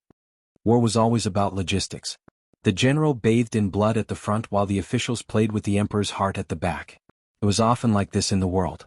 The northern Qi emperor's expression didn't change. Looking at Wei Hua, he said, "That is why I asked you to come today. Those who follow my orders these days and submit memorials attacking General Shang Shanhu's subordinates will all be expelled from court." Wei Hua's heart jumped. With a great enemy in front of them, was there going to be another upheaval in the court? "I know what you are worried about. Don't worry too much. The dangerous situation is already set. This is not the court of the past. If these useless people who only know how to think about me are captured, then they are captured. Who would dare to say another word?" The northern Qi emperor sat on the dragon chair and turned his head to glance at the bead curtain. He saw his mother behind it nodding slightly. Sitting up straight, he said with a dark expression, "From now on, any official who dares to speak ill of the general will be beheaded. Anyone who causes trouble on the front lines will be beheaded." "You're not bad. The Minister of War is also not bad." The northern Qi emperor looked into Wei Hua's eyes. "If, at this time, you still don't speak up for General Shang Shanhu, I'm afraid I will have to behead you. When a country is about to fall, I do not keep useless people or idle people." Wei Hua's body trembled slightly. Only now did he know that the emperor had probably completely opened his heart to General Shang Shanhu a long time ago, which was why he could face the tense situation so calmly. However, with this, who in the entire northern Qi court could control Shang Shanhu far away in the south? If Shang Shanhu truly had disloyal thoughts, do you know how to lead an army and fight? The Northern Qi Emperor suddenly asked with slight mockery. I don't know military affairs. I can't either. Since it is so, things like fighting have to be left to people who know how to do it. Since I have used Shang Shanhu, I will continue to use him without hesitation, the Northern Qi Emperor calmly said. From today onwards, the military and civil affairs of the 7 counties in the south will all be under General Shang Shanhu's command. Gather the power of the entire court to help General Shang Shanhu resist the enemy. In a moment, send down the edict. For some reason, Wei Hua stared in a daze and somewhat rudely at the young emperor in front of him. He suddenly felt his body heat up. His originally fearful emotions became unusually calm and determined. He knelt on one knee and replied crisply, As you wish. Wei Hua withdrew from the royal palace. He didn't know what kind of waves the emperor's edict, which gave 1/3 of the power of the Northern Qi court to Shang Shanhu, would bring. The Northern Qi emperor, who had just issued the edict, was unusually calm. He looked coldly at the thin layer of snow outside the palace without a glimmer of fear. Everyone feared the Qing army's valiant and unparalleled battle power. However, the Northern Qi emperor was not afraid because he had Shang Shanhu. Furthermore, he dared to use Shang Shanhu more thoroughly than any other ruler. Although he didn't know much about military affairs, he knew that the vast war between the two countries was, in the end, a competition of national power. As long as the Northern Qi court didn't make any mistakes, no matter how powerful the invaders in the south were, they would not be able to destroy Northern Qi in a few short months. In the end, everything needed time. The Northern Qi emperor was still young, but the powerful ruler in the south was already old. The Northern Qi emperor could keep the Qing emperor waiting, but the Qing emperor himself did not want to wait for too long. The Northern Qi emperor narrowed his eyes slightly. There was still a question in his heart that he could not get rid of. If the Qing emperor truly did not want to keep him waiting, why did the battle in the south appear so cold and tangled? Was the Qing emperor worried about Shang Shanhu, Dongyi, or something else? He should be almost a Jingdo, right? The beaded curtain moved slightly. A girl wearing a flowery cotton-padded jacket walked out from behind the curtain, supporting the Empress Dowager. The Empress Dowager looked warmly at the Northern Qi emperor. She couldn't help but feel a powerful sense of satisfaction in her heart. With a son like this, or rather with a daughter like this, what else was there to ask for? The Northern Qi emperor turned around and looked at Haitang Duoyao wearing the flowery cotton-padded jacket. He smiled warmly and said, Aunt Disciple, if you could bring heavenly soldiers and generals from the temple, why would I need to suffer so much? Haitang slowly shook her head and didn't say anything. She thought to herself, if the emperor knew that the support he wanted the most in his life had been destroyed by her and 13th Wang, what would he look like? Remember what Fan Xian told you before. This world is theirs and ours. In the end it is ours. The Northern Qi emperor seemed to have thought of something. He suddenly opened his mouth and calmly said, I still don't know where his confidence comes from. Faced with the dangerous situation in the south, I can faintly grasp this feeling. Haitang Duoyao was silent for a moment. She then said, when he was in Jiangnan, he also said that we are the sun at 6 or 7 in the morning. The Qing emperor is just a setting sun. The Northern Qi emperor furrowed his brows slightly. It was as if even he didn't believe this judgment. The calmness on his face was actually mostly faked. He wasn't sure if the power of the entire country was in Shang Shanhu's hands. Would it be enough to temporarily stop the Qing emperor's steps toward unifying the world? No matter how much of a genius Shang Shanhu was on the battlefield, in the end he was only one person. The Empress Dowager, who had maintained a warm silence, suddenly laughed and said, Looks like I, the setting sun, can only go hold my granddaughter. A wave of laughter finally rang out from the oppressive Northern Qi royal palace. The Northern Qi emperor looked at Haitang and was silent for a moment. He then said, Come with me to see Hong Dauphin. In the royal palace of the Qing kingdom in Jingdo, a setting sun hung in the western sky. The weather was still warm and the twilight was like blood. It reflected off the red palace walls and bright yellow glazed tiles of the royal palace, making it seem like it was about to burn.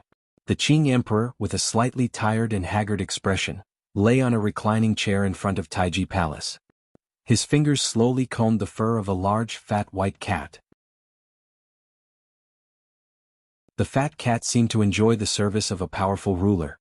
It lay lazily and occasionally turned its body, moving its soft abdomen close to the tips of the Qing emperor's fingers. Of course, the fat white cat did not know how terrifying the emperor's fingers were. A military general stood silently in the dusk, standing very close to the emperor. He didn't say a word. He only looked at the white cat under the emperor's command and the two fat cats stretching lazily behind the wooden chair. He couldn't help but feel that it was absurd. These three cats were yellow, black, and white. They all looked unusually fat from being raised. However, the palace rarely kept these small pets. No one knew how these seemingly ordinary cats had obtained the emperor's favor. None of the emotions in his heart showed on the general's face. Even if a 2-year-old baby died in front of him, he would not be moved in the slightest. Furthermore, he was not a brute who only knew how to fight. Before he returned to the capital and entered the palace, he had already found out enough information. These three fat cats belonged to the Fan Manor. They had been raised by Princess Chen since they were young. At some point, she had brought them into the royal palace to play with the emperor. The emperor had kept these three cats until now. They seemed to be just three cats, but in the eyes of this general, he always felt that this seemed to represent a deeper meaning. However, he did not dare to ask, nor did he have anyone to ask because no one in this world knew whether that person was dead or alive. The Qing emperor pulled back his gaze from the sunset clouds and glanced at the general. He said, "That kid in northern Qi is only acting for you to see. The court raises so many people in the Bureau of Military Affairs. Are they doing nothing?" It was impossible to tell how old this general was because his gaze was clear and cold. He seemed very young, but his face was full of hardships. After thinking for a moment, the general straightforwardly said, "On the battlefield we use direct tactics and surprise to win. No matter how cunning Shang Shanhu is, as long as your majesty gives the order, the lives of the three armies of the Iron Riders of the Qing Kingdom will not disappoint your expectations. As for the matter of using troops, your majesty can decide on your own. There is no need for the Bureau of Military Affairs to do more useless work." These words were not flattery. A flattering official would never say such harsh words. Rather, it was true. This general had great faith in the emperor's military abilities and naturally sighed with emotion. Northern Qi has retreated again and again with the intention of retreating to the front line in Nanjing, using distance to exchange for time. That kid wants to waste time with me. A disdainful smile rose to the corners of the Qing emperor's lips. Shang Shanhu has his hand on the waist. It is indeed brilliant. However, the situation is as such. As long as this nail is pulled out, who can stop my army from heading north? The north needs a commander. The Qing emperor closed his eyes and allowed the blood-like dusk to envelop his thin face. Wang Jikuan has been raised for a dozen years. He has become somewhat blunt. To pull out this nail, Shang Shanhu, he must pass through Dongyi. Although I have not sent down an edict, it is clear that Governor Wang is afraid of the 4,000 Black Knights and the 10,000 soldiers in the boss' hands. If he is so restrained, how can he succeed? Immediately after, the Qing emperor glanced at the young general and furrowed his brows slightly. "You have just returned from the grasslands. You are not clear on the matters of the Bureau of Military Affairs. Don't always argue with your father. As a son, this is improper." For some reason, the topic had turned in this direction. The general's heart chilled. He lowered his head and agreed. The Qing emperor stared at his face and slowly said, "Don't count on me sending you to the north to pull out the nail. You don't have enough experience. Most importantly, after entering and exiting the grasslands, you have honed your ruthlessness. However, your craftiness and patience are still lacking. You are not a match for Shang Shanhu." The general abruptly raised his head. A glimmer of dissatisfaction appeared on his face. "Yuan, you are still too inexperienced," the Qing emperor slowly said. "The Hu people of the grasslands are not as cunning as the people of the Central Plains. You have entered deep into the grasslands in pursuit of the chief's court. Your courage is commendable. Have you thought about why the 7,000 Northern Man Iron Riders are still unable to come into contact with the court? If the court met up with the 7,000 Man Riders on the snowy grasslands, would you still be able to escape back alive?" This young general was one of the rising stars of the Qing court.